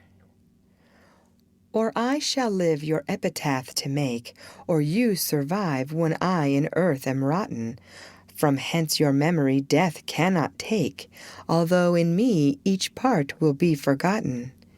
Your name from hence immortal life shall have, though I, once gone, to all the world must die. The earth can yield me but a common grave, when you entombed in men's eyes shall lie. Your monument shall be my gentle verse, which eyes not yet created shall o'erread. All tongues to be your being shall rehearse, when all the breathers of this world are dead. You still shall live, such virtue hath my pen, where breath most breathes, even in the mouths of men. Read by Lorraine Montgomery for Lit to Go on the web at fcit.usf.edu.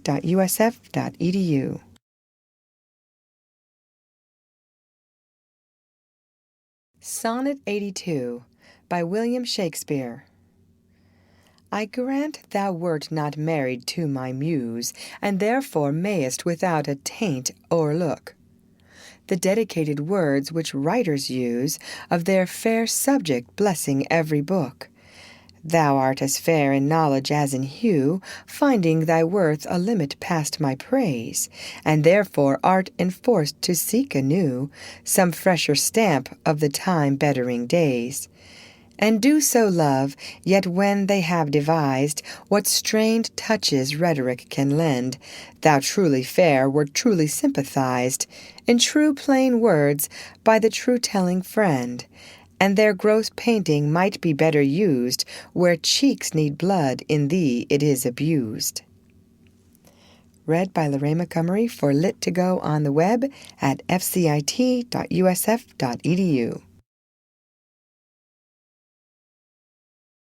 Sonnet 83 by William Shakespeare. I never saw that you did painting need, and therefore to your fair no painting set. I found, or thought I found, you did exceed that barren tender of a poet's debt. And therefore have I slept in your report, that you yourself being extant well might show how far a modern quill doth come too short, speaking of worth, what worth in you doth grow.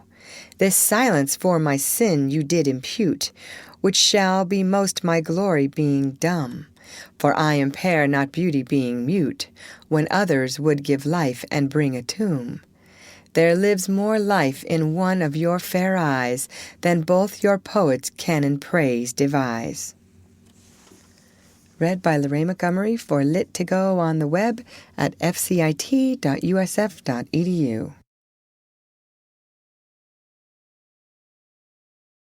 Sonnet 84 by William Shakespeare.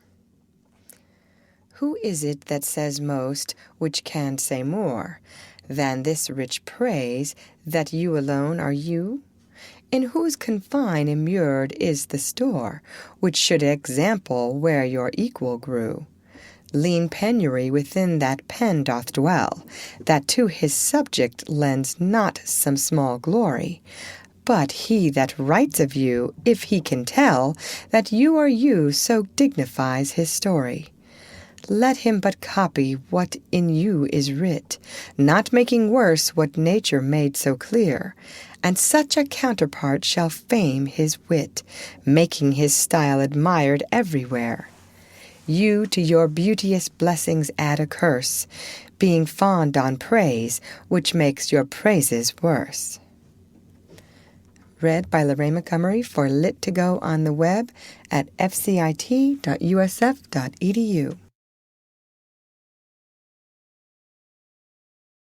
Sonnet 85 by William Shakespeare. My tongue-tied muse in manners holds her still, while comments of your praise, richly compiled, reserve their character with golden quill, and precious phrase by all the muses filed. I think good thoughts, whilst other write good words, and like unlettered clerk still cry amen to every hymn that able spirit affords, in polished form of well-refined pen. Hearing you praised, I say, 'tis so, 'tis true, and to the most of praise add something more. But that is in my thought, whose love to you, though words come hindmost, holds his rank before. Then others for the breath of words respect, me for my dumb thoughts speaking in effect. Read by Lorraine Montgomery for Lit2Go on the web at fcit.usf.edu.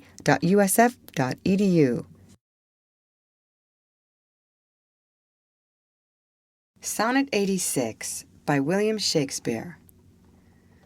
Was it the proud full sail of his great verse, bound for the prize of all too precious you, that did my ripe thoughts in my brain inhearse, making their tomb the womb wherein they grew?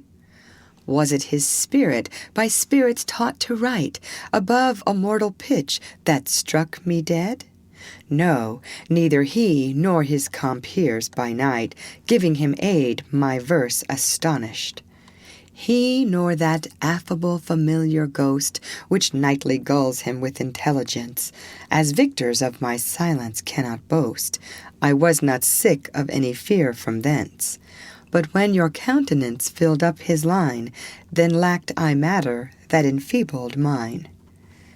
Read by Lorraine Montgomery for Lit2Go on the web at fcit.usf.edu.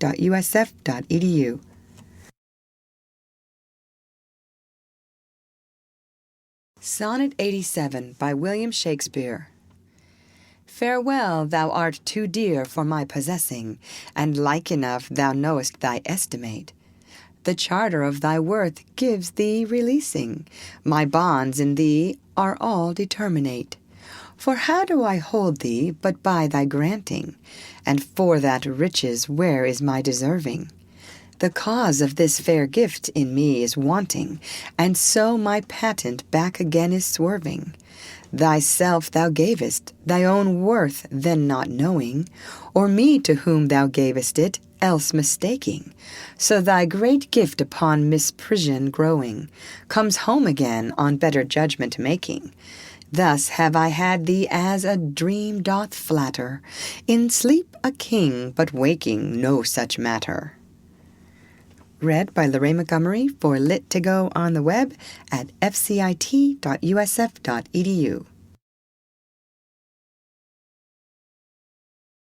Sonnet 88 by William Shakespeare. When thou shalt be disposed to set me light, and place my merit in the eye of scorn, upon thy side against myself I'll fight, and prove thee virtuous, though thou art forsworn. With mine own weakness being best acquainted, upon thy part I can set down a story of faults concealed wherein I am attainted, that thou in losing me shalt win much glory. And I by this will be a gainer too, for bending all my loving thoughts on thee, the injuries that to myself I do, doing thee vantage, double vantage me. Such is my love, to thee I so belong, that for thy right myself will bear all wrong. Read by Lorraine Montgomery for Lit2Go on the web at fcit.usf.edu.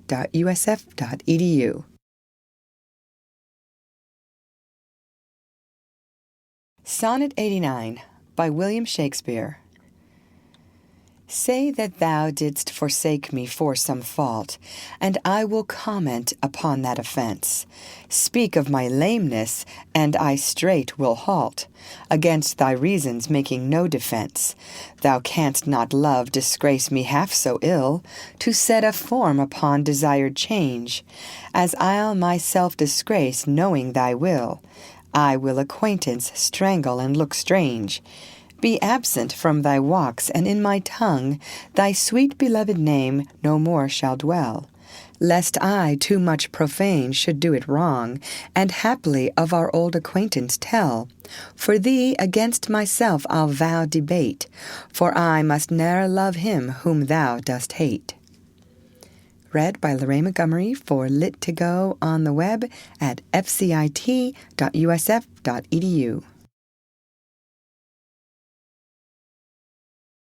Sonnet 90 by William Shakespeare. Then hate me when thou wilt, if ever now while the world is bent my deeds to cross. Join with the spite of fortune, make me bow, and do not drop in for an after loss. Ah, do not, when my heart hath 'scaped this sorrow, come in the rearward of a conquered woe. Give not a windy night a rainy morrow, to linger out a purposed overthrow. If thou wilt leave me, do not leave me last, when other petty griefs have done their spite. But in the onset come, so shall I taste at first the very worst of fortune's might, and other strains of woe which now seem woe, compared with loss of thee, will not seem so. Read by Lorraine Montgomery for Lit to Go on the web at fcit.usf.edu.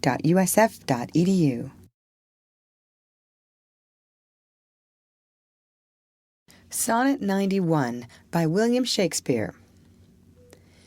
Some glory in their birth, some in their skill, some in their wealth, some in their body's force, some in their garments, though new-fangled ill, some in their hawks and hounds, some in their horse.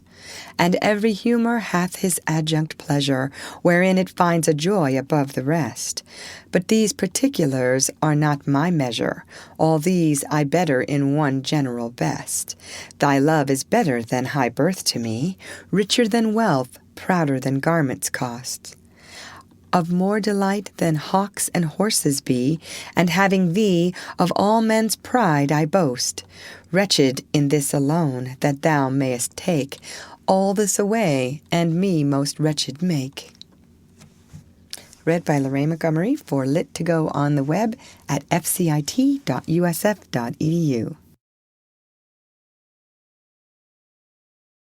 Sonnet 92 by William Shakespeare.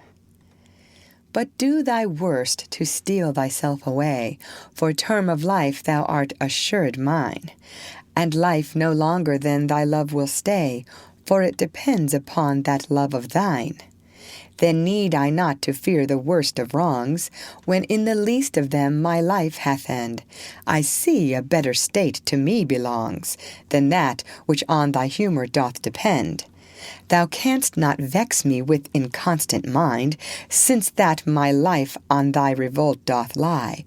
Oh, what a happy title do I find, happy to have thy love, happy to die. But what's so blessed fair that fears no blot? Thou mayest be false, and yet I know it not. Read by Lorraine Montgomery for Lit to Go on the web at fcit.usf.edu.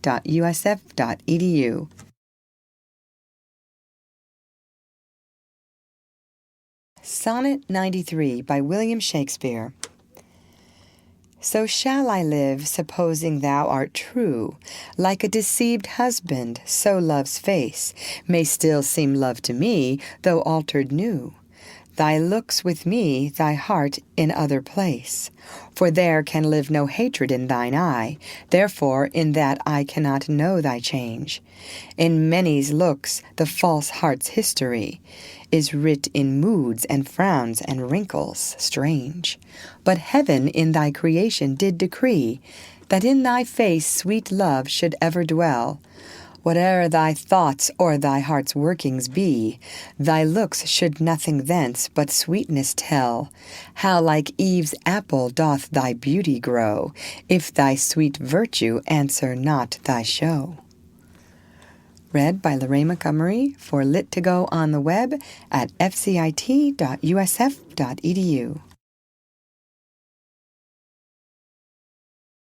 Sonnet 94 by William Shakespeare. They that have power to hurt and will do none, that do not do the thing they most do show, who moving others are themselves as stone, unmoved, cold, and to temptation slow. They rightly do inherit heaven's graces, and husband nature's riches from expense. They are the lords and owners of their faces, others but stewards of their excellence. The summer's flower is to the summer sweet, though to itself it only live and die. But if that flower with base infection meet, the basest weed outbraves his dignity.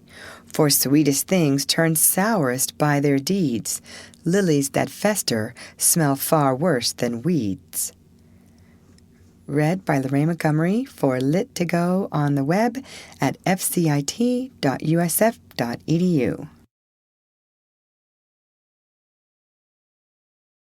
Sonnet 95 by William Shakespeare. How sweet and lovely dost thou make the shame, which like a canker in the fragrant rose doth spot the beauty of thy budding name.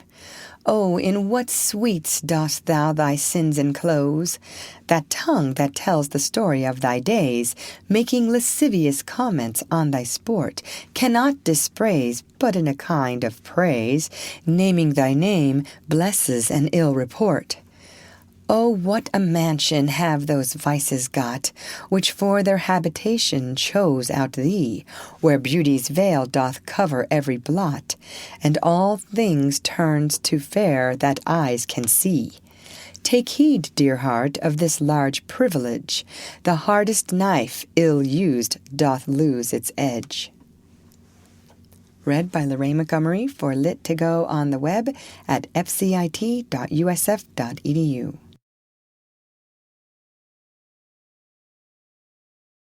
Sonnet 96 by William Shakespeare.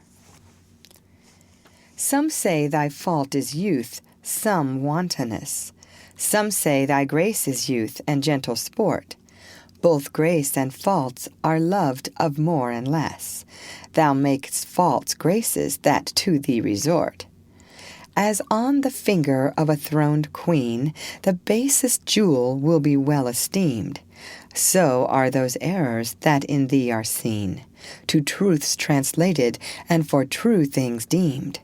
How many lambs might the stern wolf betray, if like a lamb he could his looks translate? How many gazers mightest thou lead away, if thou wouldst use the strength of all thy state? But do not so, I love thee in such sort, as thou being mine, mine is thy good report. Read by Lorraine Montgomery for Lit2Go on the web at fcit.usf.edu.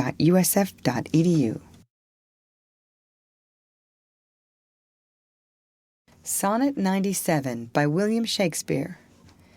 How like a winter hath my absence been from thee, the pleasure of the fleeting year! What freezings have I felt, what dark days seem, what old December's bareness everywhere! And yet this time removed was summer's time, the teeming autumn big with rich increase, bearing the wanton burden of the prime, like widowed wombs after their lord's decease. Yet this abundant issue seemed to me but hope of orphans and unfathered fruit. For summer and his pleasures wait on thee, and thou away, the very birds are mute. Or if they sing, 'tis with so dull a cheer that leaves look pale, dreading the winter's near. Read by Lorraine Montgomery for Lit2Go on the web at fcit.usf.edu.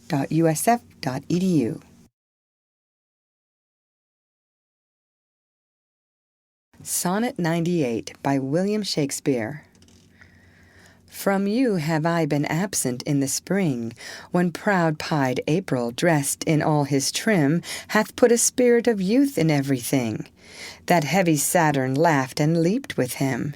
Yet nor the lays of birds, nor the sweet smell of different flowers in odor and in hue, could make me any summer story tell, or from their proud lap pluck them where they grew, nor did I wonder at the lily's white, nor praise the deep vermilion in the rose.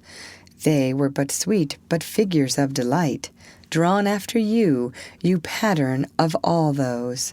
Yet seemed it winter still, and you away, as with your shadow I with these did play. Read by Lorraine Montgomery for Lit2Go on the web at fcit.usf.edu.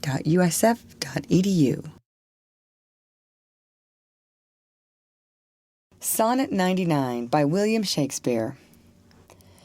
The forward violet thus did I chide, Sweet thief, whence didst thou steal thy sweet that smells, if not from my love's breath, the purple pride, which on thy soft cheek for complexion dwells, in my love's veins thou hast too grossly dyed.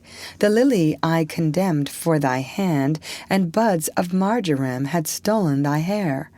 The roses fearfully on thorns did stand, one blushing shame, another white despair. A third nor red nor white had stolen of both, and to his robbery had annexed thy breath. But for his theft in pride of all his growth, a vengeful canker eat him up to death. More flowers I noted, yet I none could see, but sweet or color it had stolen from thee.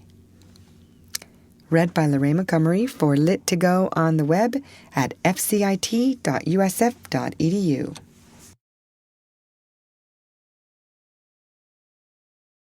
Sonnet 100 by William Shakespeare. Where art thou, Muse, that thou forgettest so long to speak of that which gives thee all thy might? Spendest thou thy fury on some worthless song, darkening thy power to lend base subjects light? Return, forgetful Muse, and straight redeem in gentle numbers time so idly spent. Sing to the ear that doth thy lays esteem, and gives thy pen both skill and argument. Rise, resty Muse, my love's sweet face survey, if time have any wrinkle graven there, if any be a satire to decay, and make time's spoils despised everywhere.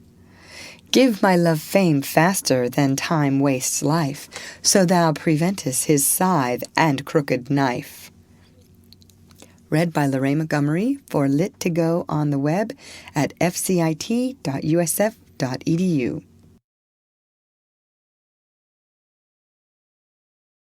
Sonnet 101 by William Shakespeare. O truant Muse, what shall be thy amends for thy neglect of truth in beauty dyed? Both truth and beauty on my love depends, so dost thou too, and therein dignified? Make answer, Muse, wilt thou not haply say, truth needs no color with his color fixed, beauty no pencil, beauty's truth to lay, but best is best if never intermixed? Because he needs no praise, wilt thou be dumb? Excuse not silence so, for 't lies in thee, to make him much outlive a gilded tomb, and to be praised of ages yet to be. Then do thy office, Muse, I teach thee how to make him seem long hence as he shows now. Read by Lorraine Montgomery for Lit2Go on the web at fcit.usf.edu.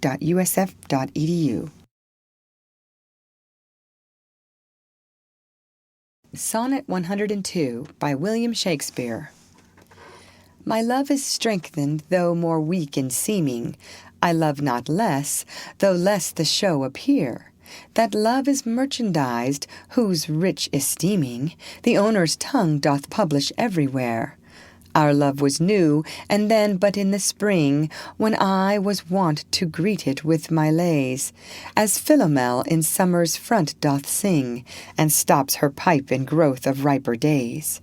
Now that the summer is less pleasant now than when her mournful hymns did hush the night, but that wild music burthens every bough, and sweets grown common lose their dear delight. Therefore, like her, I sometime hold my tongue, because I would not dull you with my song. Read by Lorraine Montgomery for Lit2Go on the web at fcit.usf.edu.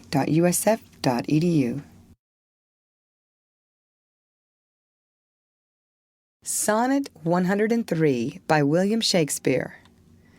Alack, what poverty my muse brings forth, that having such a scope to show her pride, the argument all bare is of more worth than when it hath my added praise beside. O blame me not if I no more can write. Look in your glass, and there appears a face that overgoes my blunt invention quite, dulling my lines and doing me disgrace. Were it not sinful, then striving to mend, to mar the subject that before was well, for to no other pass my verses tend, than of your graces and your gifts to tell.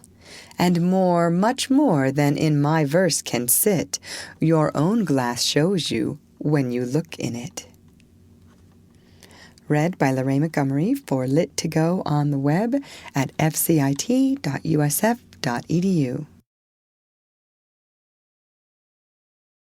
Sonnet 104 by William Shakespeare. To me, fair friend, you never can be old, for as you were when first your eye I eyed, such seems your beauty still 3 winters cold, have from the forest shook 3 summers' pride. 3 beauteous springs to yellow autumn turned, in process of the seasons have I seen. 3 April perfumes in 3 hot Junes burned, since first I saw you fresh, which yet are green. And yet doth beauty like a dial hand steal from his figure, and no pace perceived. So your sweet hue, which methinks still doth stand, hath motion, and mine eye may be deceived.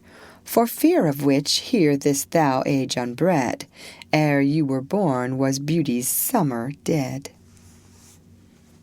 Read by Lorraine Montgomery for Lit2Go on the web at fcit.usf.edu.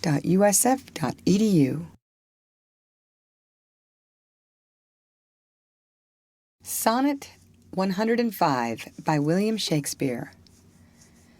Let not my love be called idolatry, nor my beloved as an idol show, since all alike my songs and praises be, to one of one still such and ever so. Kind is my love today, tomorrow kind, still constant in a wondrous excellence, therefore my verse to constancy confined, one thing expressing leaves out difference. Fair, kind, and true is all my argument, fair, kind, and true varying to other words, and in this change is my invention spent.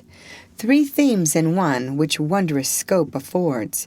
Fair, kind, and true have often lived alone, which 3 till now never kept seat in one. Read by Lorraine Montgomery for Lit2Go on the web at fcit.usf.edu.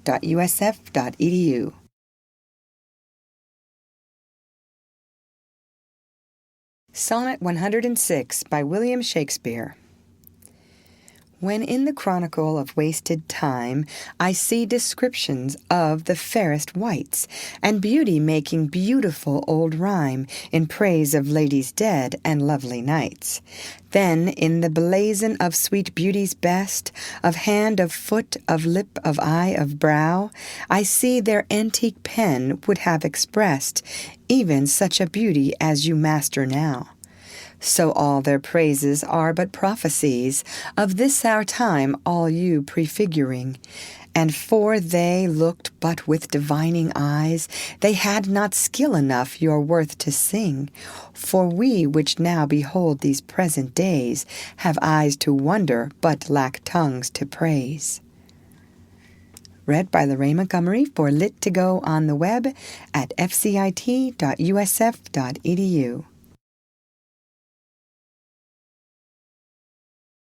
Sonnet 107 by William Shakespeare. Not mine own fears, nor the prophetic soul of the wide world dreaming on things to come, can yet the lease of my true love control, supposed as forfeit to a confined doom. The mortal moon hath her eclipse endured, and the sad augurs mock their own presage. Uncertainties now crown themselves assured, and peace proclaims olives of endless age. Now with the drops of this most balmy time, my love looks fresh, and death to me subscribes. Since spite of him I'll live in this poor rhyme, while he insults o'er dull and speechless tribes. And thou in this shalt find thy monument, when tyrants' crests and tombs of brass are spent. Read by Lorraine Montgomery for Lit2Go on the web at fcit.usf.edu.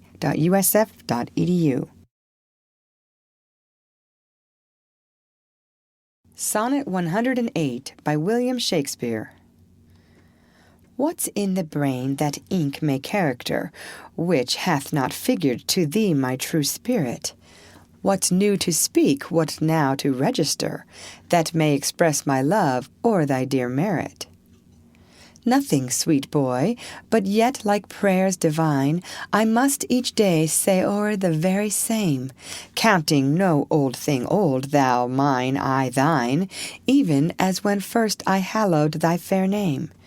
So that eternal love in love's fresh case weighs not the dust and injury of age, nor gives to necessary wrinkles place, but makes antiquity for aye his page.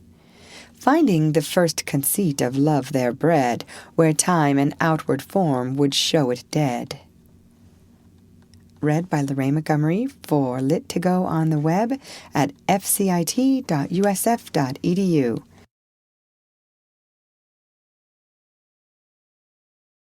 Sonnet 109 by William Shakespeare.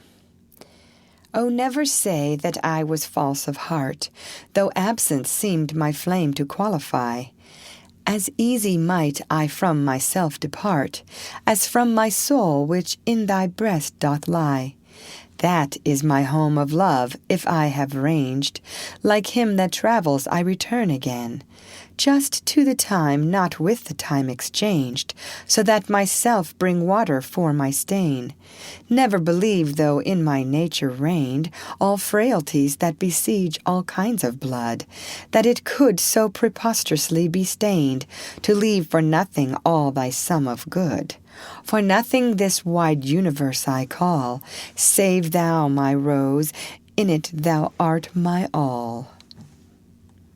Read by Lorraine Montgomery for Lit2Go on the web at fcit.usf.edu.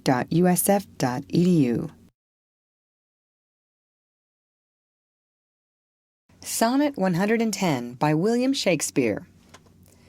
Alas, 'tis true, I have gone here and there, and made myself a motley to the view, gored mine own thoughts, sold cheap what is most dear, made old offences of affections new.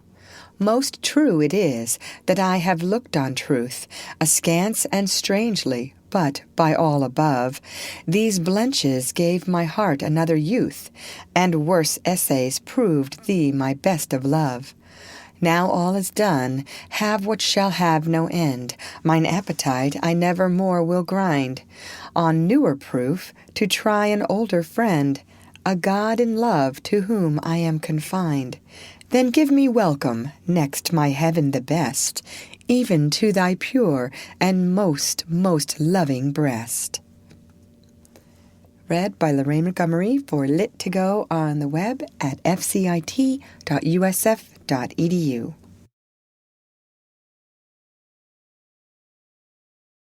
Sonnet 111 by William Shakespeare. Oh, for my sake do you with fortune chide, the guilty goddess of my harmful deeds, that did not better for my life provide than public means which public manners breeds. Thence comes it that my name receives a brand, and almost thence my nature is subdued. to what it works in, like the dyer's hand. Pity me then, and wish I were renewed, whilst like a willing patient I will drink potions of Isel 'gainst my strong infection, no bitterness that I will bitter think, nor double penance to correct correction. Pity me then, dear friend, and I assure ye, even that your pity is enough to cure me. Read by Lorraine Montgomery for Lit2Go on the web at fcit.usf.edu.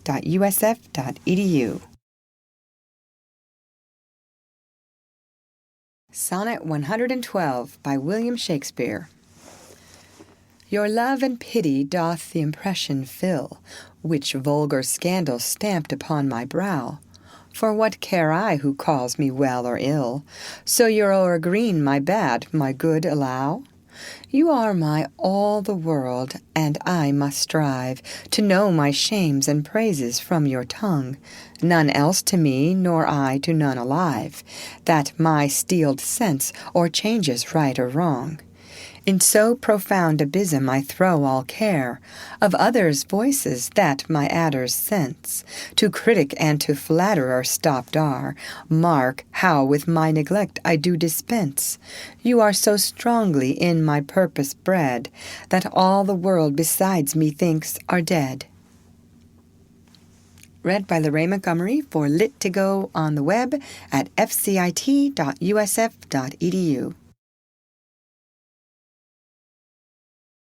Sonnet 113 by William Shakespeare.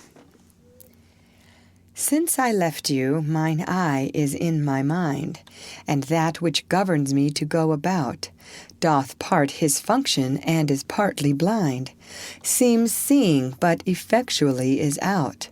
For it no form delivers to the heart, of bird, of flower, or shape which it doth latch.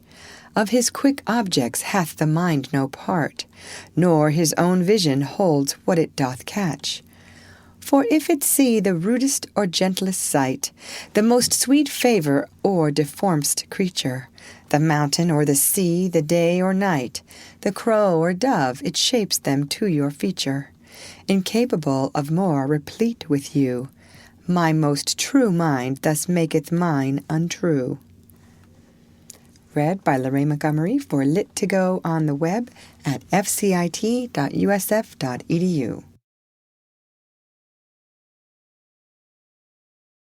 Sonnet 114 by William Shakespeare.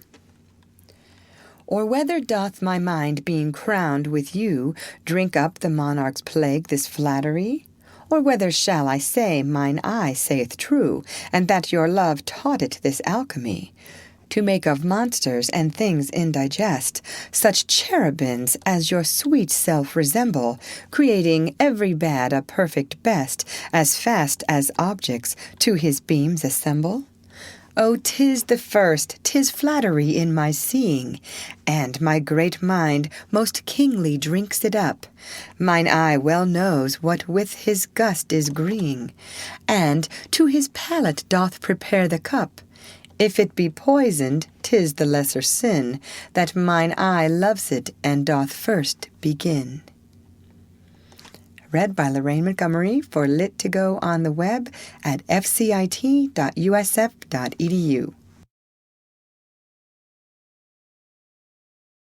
Sonnet 115 by William Shakespeare. Those lines that I before have writ do lie, even those that said I could not love you dearer. Yet then my judgment knew no reason why my most full flame should afterwards burn clearer.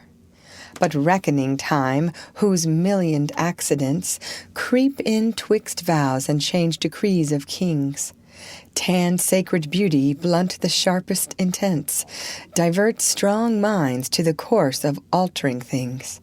Alas, why fearing of time's tyranny? Might I not then say, now I love you best? When I was certain o'er uncertainty, crowning the present, doubting of the rest? Love is a babe, then might I not say so, to give full growth to that which still doth grow. Read by Lorraine Montgomery for Lit to Go on the web at fcit.usf.edu.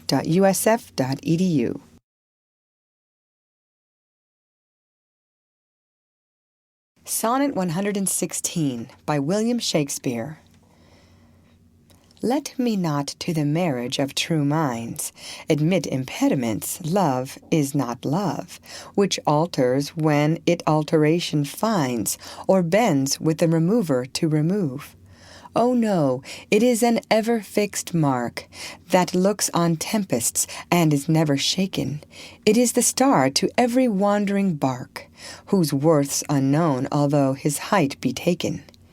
Love's not time's fool, though rosy lips and cheeks within his bending sickle's compass come. Love alters not with his brief hours and weeks, but bears it out even to the edge of doom. If this be error and upon me proved, I never writ, nor no man ever loved. Read by Lorraine Montgomery for Lit to Go on the web at fcit.usf.edu.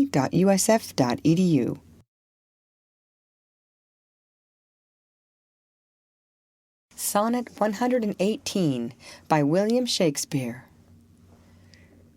Like as to make our appetite more keen, with eager compounds we our palate urge, as to prevent our maladies unseen, we sicken to shun sickness when we purge.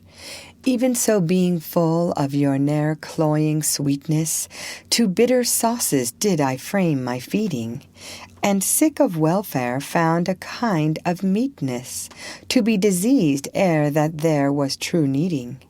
Thus policy in love t'anticipate, the ills that were not grew to faults assured, and brought to medicine a healthful state, which rank of goodness would by ill be cured.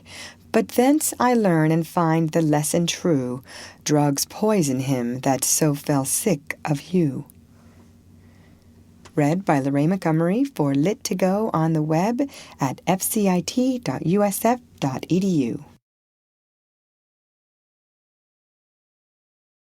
Sonnet 119 by William Shakespeare. What potions have I drunk of siren tears, distilled from limbecks foul as hell within, applying fears to hopes and hopes to fears, still losing when I saw myself to win. What wretched errors hath my heart committed, whilst it hath thought itself so blessed never? How have mine eyes out of their spheres been fitted in the distraction of this maddening fever? O benefit of ill, now I find true that better is by evil still made better, and ruined love, when it is built anew, grows fairer than at first, more strong, far greater. So I return rebuked to my content, and gain by ills thrice more than I have spent. Read by Lorraine Montgomery for Lit to Go on the web at fcit.usf.edu.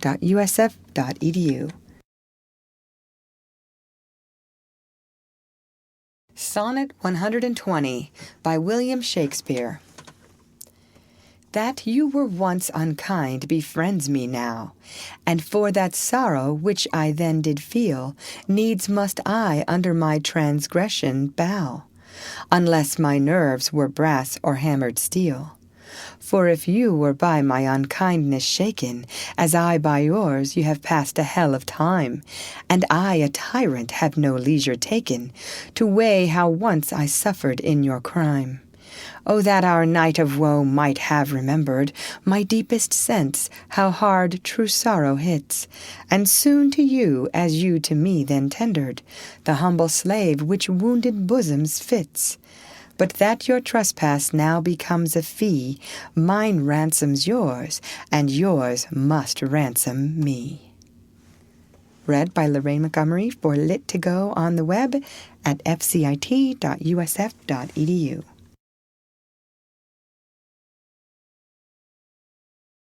Sonnet 121 by William Shakespeare. 'Tis better to be vile than vile esteemed, when not to be receives reproach of being, and the just pleasure lost which is so deemed, not by our feeling, but by others' seeing. For why should others' false adulterate eyes give salutation to my supportive blood? Or on my frailties why are frailer spies, which in their wills count bad what I think good? No, I am that I am, and they that level at my abuses reckon up their own. I may be straight, though they themselves be bevel. By their rank thoughts my deeds must not be shown. Unless this general evil they maintain, all men are bad, and in their badness reign. Read by Lorraine Montgomery for Lit2Go on the web at fcit.usf.edu.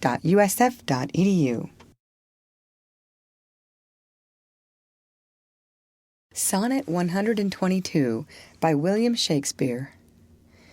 Thy gift, thy tables are within my brain, full charactered with lasting memory, which shall above that idle rank remain, beyond all date, even to eternity. Or at the least so long as brain and heart have faculty by nature to subsist, till each to raised oblivion yield his part, of thee thy record never can be missed. That poor retention could not so much hold, nor need I tallies thy dear love to score. Therefore to give them from me was I bold, to trust those tables that receive thee more. To keep an adjunct to remember thee were to import forgetfulness in me. Read by Lorraine Montgomery for Lit2Go on the web at fcit.usf.edu.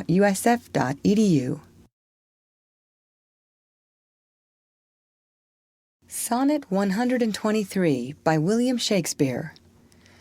No, time, thou shalt not boast that I do change. Thy pyramids built up with newer might, to me are nothing novel, nothing strange. They are but dressings of a former sight. Our dates are brief, and therefore we admire what thou dost foist upon us that is old, and rather make them born to our desire, than think that we before have heard them told. Thy registers and thee I both defy, not wondering at the present nor the past, for thy records and what we see doth lie, made more or less by thy continual haste. This I do vow, and this shall ever be, I will be true despite thy scythe and thee. Read by Lorraine Montgomery for Lit2Go on the web at fcit.usf.edu.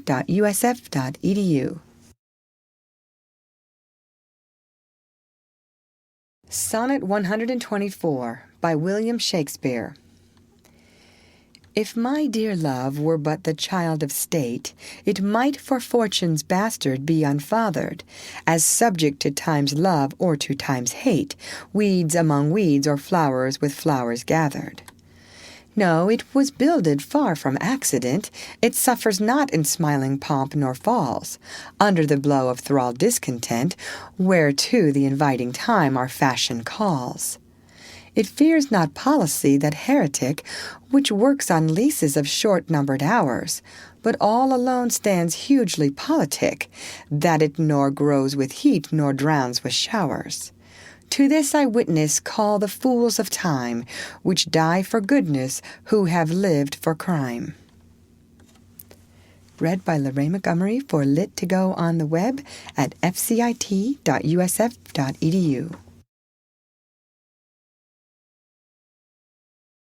Sonnet 125 by William Shakespeare. Were it aught to me I bore the canopy, with my extern the outward honoring, or laid great bases for eternity, which proves more short than waste or ruining.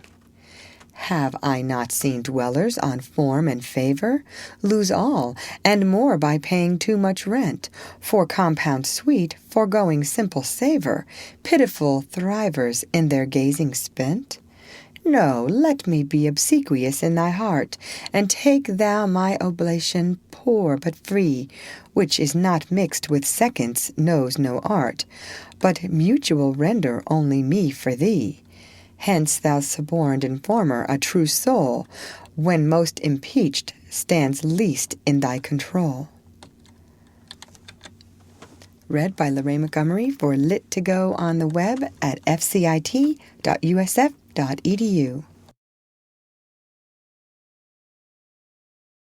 Sonnet 126 by William Shakespeare. O thou, my lovely boy, who in thy power dost hold time's fickle glass, his fickle hour, who hast by waning grown, and therein showest thy lover's withering as thy sweet self growest. If nature, sovereign mistress over rack, as thou goest onward still will pluck thee back. She keeps thee to this purpose, that her skill may time disgrace and wretched minutes kill. Yet fear her, O thou minion of her pleasure. She may detain, but not still keep her treasure. Her audit, though delayed, answered must be, and her quietus is to render thee. Read by Lorraine Montgomery for Lit to Go on the web at fcit.usf.edu.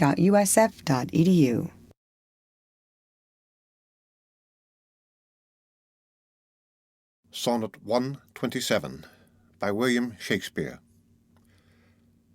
In the old age black was not counted fair, or if it were, it bore not beauty's name, but now is black beauty's successive heir, and beauty slandered with a bastard shame.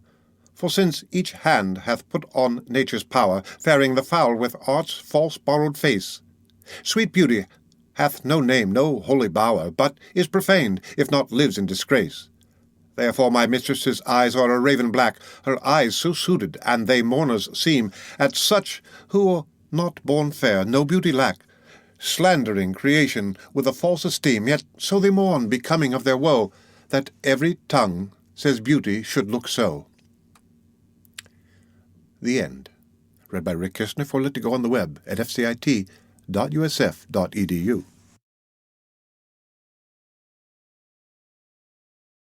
Sonnet 128 by William Shakespeare.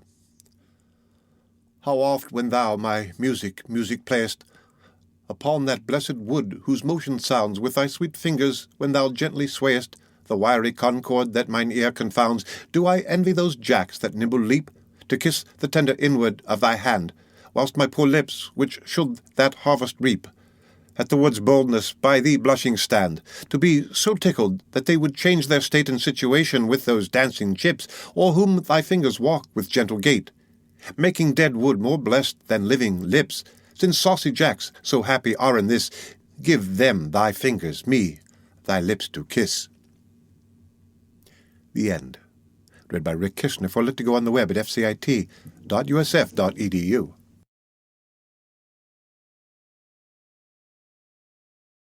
Sonnet 129 by William Shakespeare. The expense of spirit in a waste of shame is lust in action, and till action, lust is perjured, murderous, bloody, full of blame, savage, extreme, rude, cruel, not to trust, enjoyed no sooner, but despised straight, past reason hunted, and no sooner had past reason hated, as a swallowed bait, on purpose laid to make their taker mad, mad in pursuit and in possession so, had having and in quest to have extreme, a bliss in proof and proved a very woe, before a joy proposed behind a dream. All this the world well knows, yet none knows well to shun the heaven that leads men to this hell. The End. Read by Rick Kistner for Lit to Go on the web at fcit.usf.edu.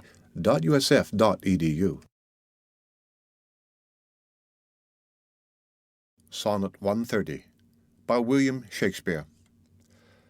My mistress' eyes are nothing like the sun. Coral is far more red than her lips red. If snow be white, why then her breasts are dun. If hairs be wires, black wires grow on her head. I have seen roses damasked, red and white, but no such roses see I in her cheeks, and in some perfumes is there more delight than in the breath that from my mistress reeks. I love to hear her speak, yet well I know that music hath a far more pleasing sound. I grant I never saw a goddess go, my mistress when she walks treads on the ground, and yet by heaven I think my love as rare as any she belied with false compare. The End. Read by Rick Kishner, for Lit to Go on the web at fcit.usf.edu.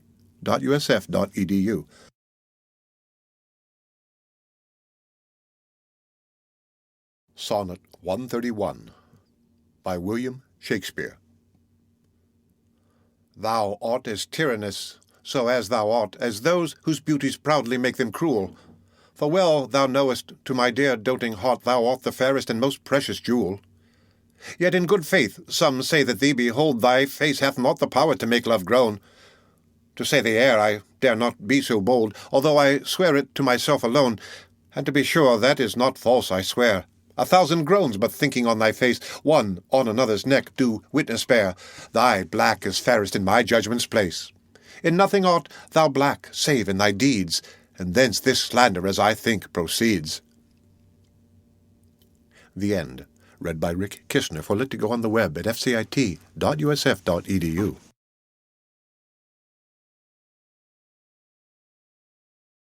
Sonnet 132 by William Shakespeare.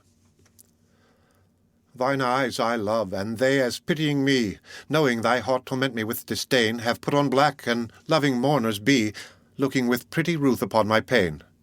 And truly not the morning sun of heaven better becomes the grey cheeks of the east, nor that full star that ushers in the even doth half that glory to the sober west, as those two morning eyes become thy face. O let it then as well beseem thy heart to mourn for me, since morning doth thee grace, and suit thy pity like in every part. Then will I swear beauty herself is black, and all they foul that thy complexion lack. The End.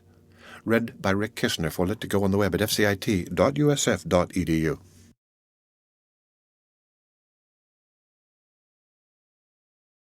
Sonnet 133 by William Shakespeare.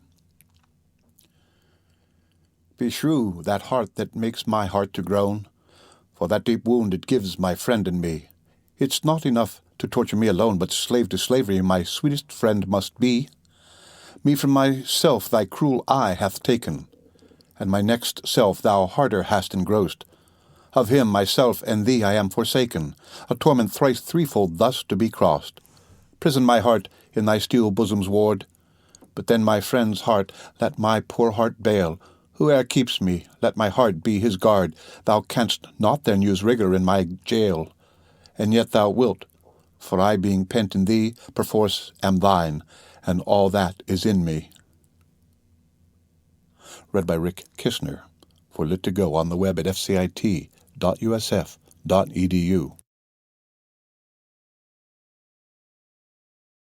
Sonnet 134 by William Shakespeare. So now I have confessed that he is thine, and I, myself, am mortgaged to thy will. Myself I'll forfeit, so that other mine thou wilt restore to be my comfort still.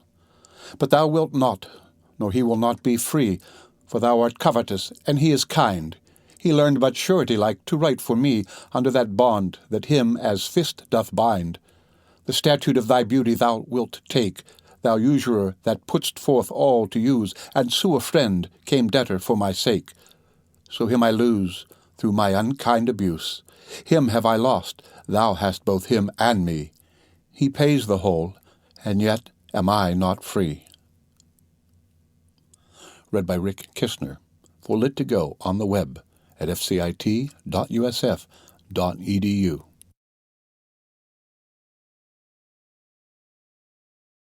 Sonnet 135 by William Shakespeare. Whoever hath her wish thou hast thy will, and will to boot, and will in overplus, more than enough am I that vex thee still.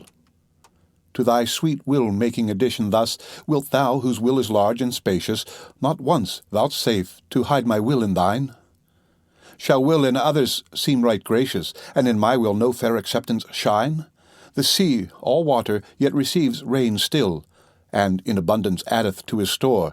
So thou being rich in will, add to thy will one will of mine, to make thy large will more. Let no unkind, no fair beseechers kill, think all but one, and me in that one will. Read by Rick Kishner, for lit to go on the web at fcit.usf.edu.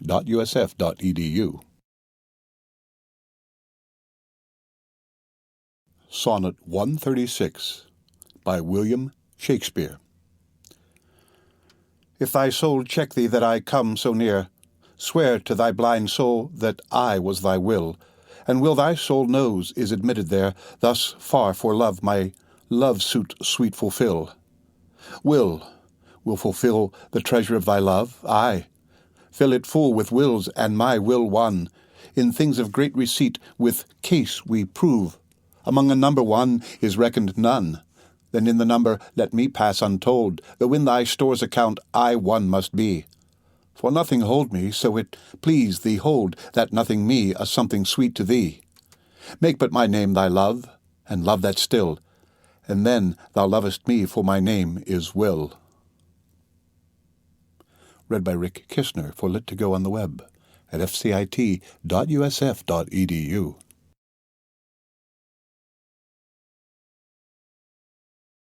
Sonnet 137 by William Shakespeare. Thou blind fool, love, what dost thou to mine eyes, that they behold and see not what they see? They know what beauty is, see where it lies, yet what the best is take the worst to be.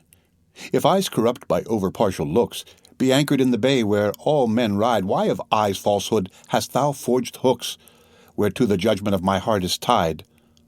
Why should my heart think that a several plot which my heart knows the wide world's commonplace?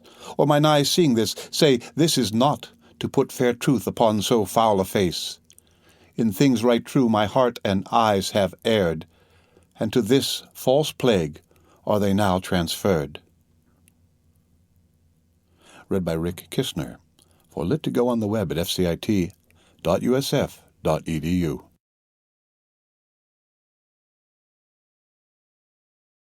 Sonnet 138 by William Shakespeare. When my love swears that she is made of truth, I do believe her, though I know she lies, that she might think me some untutored youth, unlearned in the world's false subtleties, thus vainly thinking that she thinks me young, although she knows my days are past the best. Simply I credit her false-speaking tongue on both sides, thus is simple truth suppressed. But wherefore says she not she is unjust? And wherefore say not I that I am old? O love's best habit is in seeming trust, and age in love loves not to have years told. Therefore I lie with her, and she with me, and in our faults by lies we flattered be. Read by Rick Kistner for lit to go on the web at fcit.usf.edu.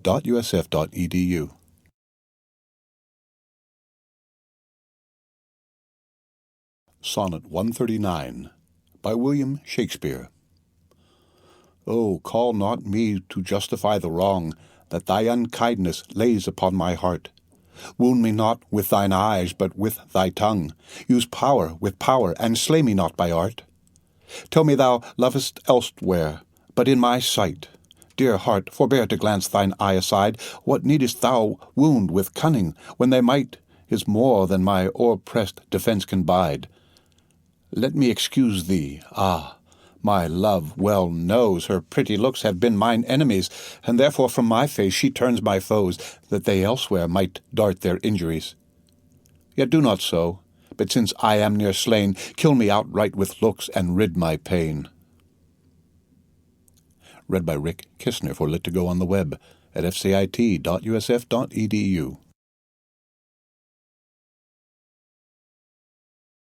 Sonnet 140 by William Shakespeare.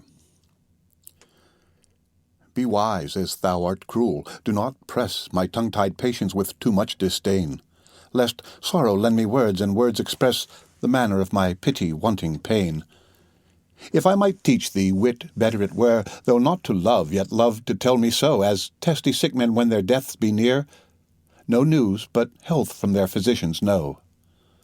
For if I should despair, I should grow mad, and in my madness might speak ill of thee. Now this ill-resting world is grown so bad, mad slanderers by mad ears believed be. That I may not be so, nor thou belied, bear thine eyes straight, though thy proud heart go wide.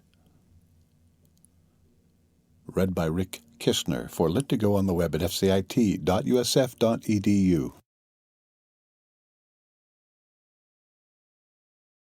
Sonnet 141 by William Shakespeare.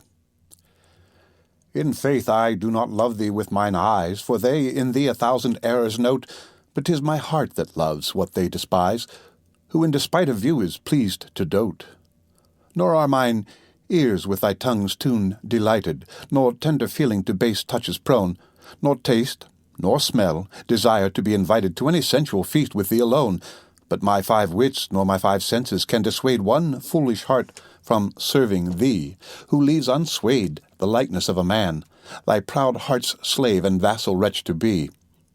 Only my plague thus far I count my gain, that she that makes me sin awards me pain. Read by Rick Kistner, for Lit to Go on the web at fcit.usf.edu.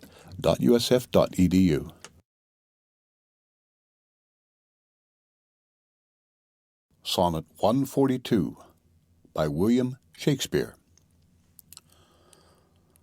Love is my sin, and thy dear virtue hate, hate of my sin, grounded on sinful loving. Oh, but with mine compare thou thine own state, and thou shalt find it merits not reproving.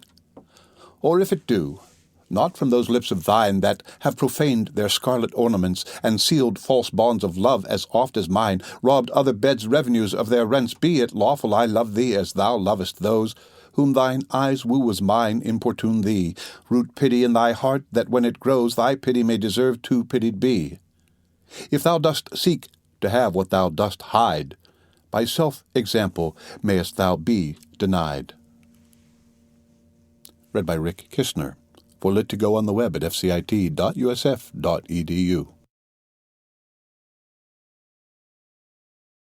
Sonnet 143 by William Shakespeare. Lo, as a careful housewife runs to catch one of her feathered creatures broke away, sets down her babe and makes all swift dispatch in pursuit of the things she would have stay, whilst her neglected child holds her in chase, cries to catch her whose busy care is bent to follow that which flies before her face. Not prizing her poor infant's discontent, so runnest thou after that which flies from thee, whilst I, thy babe, chase thee afar behind. But if thou catch thy hope, turn back to me, and play the mother's part, kiss me, be kind. So will I pray that thou mayst have thy will, if thou turn back and my loud crying still. Read by Rick Kistner, for Lit to Go on the web at fcit.usf.edu.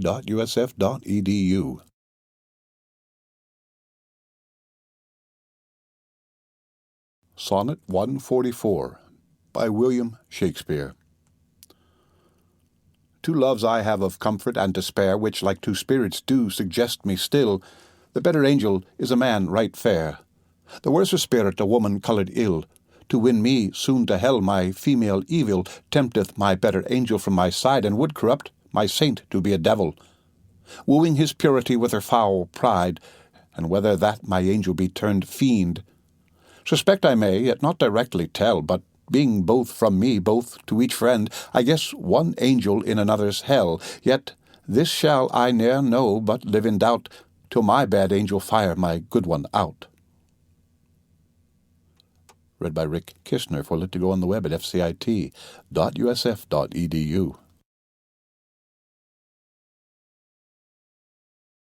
Sonnet 145 by William Shakespeare.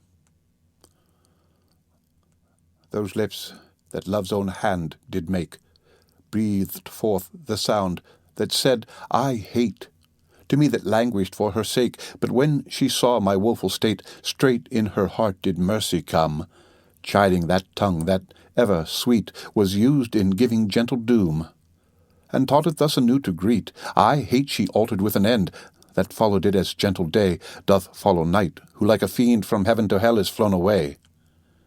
I hate, from hate away she threw, and saved my life, saying, not you.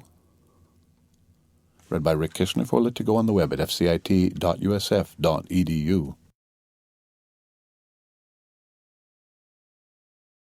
Sonnet 146 by William Shakespeare.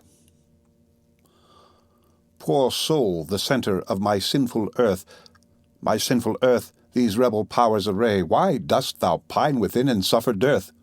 Painting thy outward walls so costly gay, why so large cost having so short a lease dost thou upon thy fading mansion spend? Shall worms, inheritors of this excess, eat up thy charge? Is this thy body's end? Then so live thou upon thy servant's loss, and let that pine to aggravate thy store. Buy terms divine in selling hours of dross. Within be fed, without be rich no more. So shall thou feed on death that feeds on men, and death once dead, there's no more dying then. Read by Rick Kishner for Lit to Go on the web at fcit.usf.edu.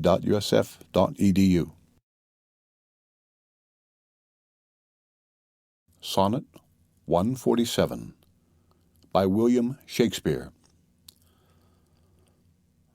My love is as a fever longing still for that which longer nurseth the disease, feeding on that which doth preserve the ill, this uncertain, sickly appetite to please.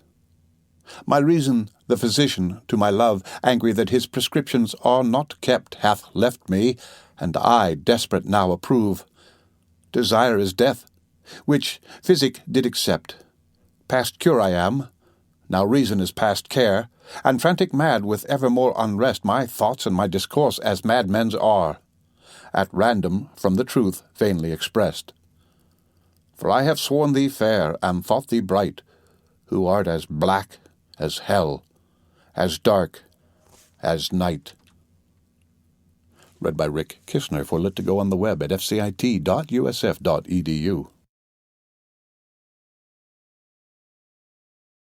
Sonnet 148 by William Shakespeare. O me! What eyes hath love put in my head, which have no correspondence with true sight? Or if they have, where is my judgment fled, that censures falsely what they see aright? If that be fair, whereon my false eyes dote, what means the world to say it is not so? If it be not, then love doth well denote. Love's eye is not so true as all men's know. How can it? Oh, how can love's eye be true, that is so vexed with watching and with tears? No marvel then, though I mistake my view, the sun itself sees not till heaven clears. O cunning love, with tears thou keepest me blind, lest eyes well-seeing thy foul faults should find. Read by Rick Kishner for Lit to Go on the web at fcit.usf.edu.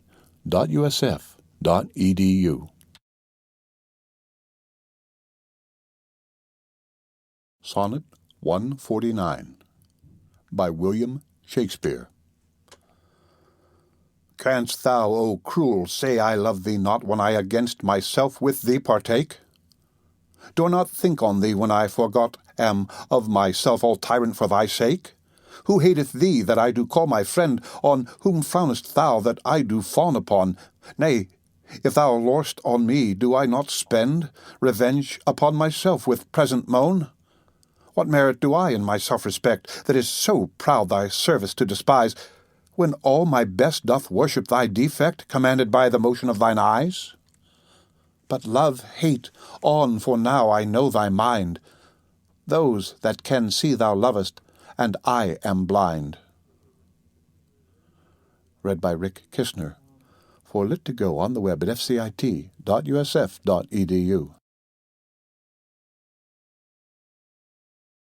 Sonnet 150 by William Shakespeare. Oh, from what power hast thou this powerful might with insufficiency my heart to sway, to make me give the lie to my true sight, and swear that brightness doth not grace the day? Whence hast thou this becoming of things ill, that in the very refuse of thy deeds there is such strength and warranties of skill, that in my mind thy worst all best exceeds? Who taught thee how to make me love thee more? The more I hear and see just cause of hate. Oh, though I love what others do abhor, with others thou shouldst not abhor my state. If thy unworthiness raised love in me, more worthy I to be beloved of thee.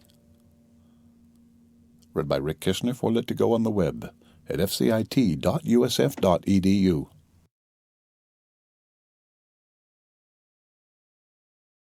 Sonnet 151 by William Shakespeare. Love is too young to know what conscience is, yet who knows not conscience is born of love. Then, gentle cheater, urge not my amiss, lest, guilty of my faults, thy sweet self prove. For thou betraying me, I do betray my nobler part to my gross body's treason. My soul doth tell my body that he may triumph in love. Flesh stays no farther reason, but, rising at thy name, doth point out thee as his triumphant prize. Proud of this pride, he is contented thy poor drudge to be. To stand in thy affairs, fall by thy side. No want of conscience hold it that I call her love, for whose dear love I rise and fall. Read by Rick Kishner, for Lit to go on the web at fcit.usf.edu.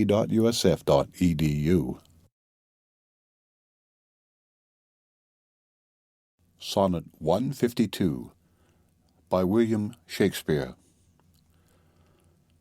In loving thee, thou know'st I am forsworn, but thou art twice forsworn to me, love swearing. In act thy bed thou broke, and new faith torn. In vowing new hate, after new love bearing. But why of 2 oaths breach do I accuse thee, when I break 20? I am perjured most, for all my vows are oaths but to misuse thee. And all my honest faith in thee is lost, for I have sworn deep oaths of thy deep kindness, oaths of thy love, thy truth, thy constancy, and to enlighten thee gave eyes to blindness, or made them swear against the thing they see. For I have sworn thee fair, more perjured I, to swear against the truth, so foul a be. Read by Rick Kishner, for Lit to go on the web at fcit.usf.edu.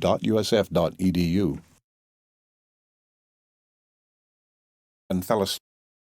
Sonnet 153 by William Shakespeare. Cupid laid by his brand and fell asleep. A maid of Dian's this advantage found, and his love-kindling fire did quickly steep in a cold valley fountain of that ground, which borrowed from this holy fire of love a dateless, lively heat still to endure, and grew a seating bath which yet men prove, against strange maladies a sovereign cure. But at my mistress's eye love's brand new fired. The boy for trial needs would touch my breast. I seek with all the help of bath desired, and thither hide a sad distempered guest. But found no cure. The bath for my help lies where Cupid got new fire, my mistress's eyes. Read by Rick Kishner, for Lit to go on the web at fcit.usf.edu.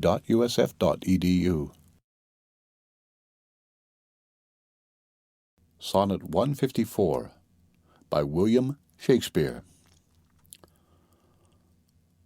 The little love-god lying once asleep, laid by his side his heart-inflaming brand, whilst many nymphs that vowed chaste life to keep came tripping by, but in her maiden hand the fairest votary took up that fire which many legions of true hearts had warmed, and so the general of hot desire was sleeping by a virgin hand disarmed. This brand she quenched in a cool well by, which from love's fire took heat perpetual, growing a bath and healthful remedy for men discaste. But I, my mistress's thrall, came there for cure, and this by that I prove, love's fire heats water, water cools not love. Read by Rick Kishner, for Lit to go on the web at fcit.usf.edu.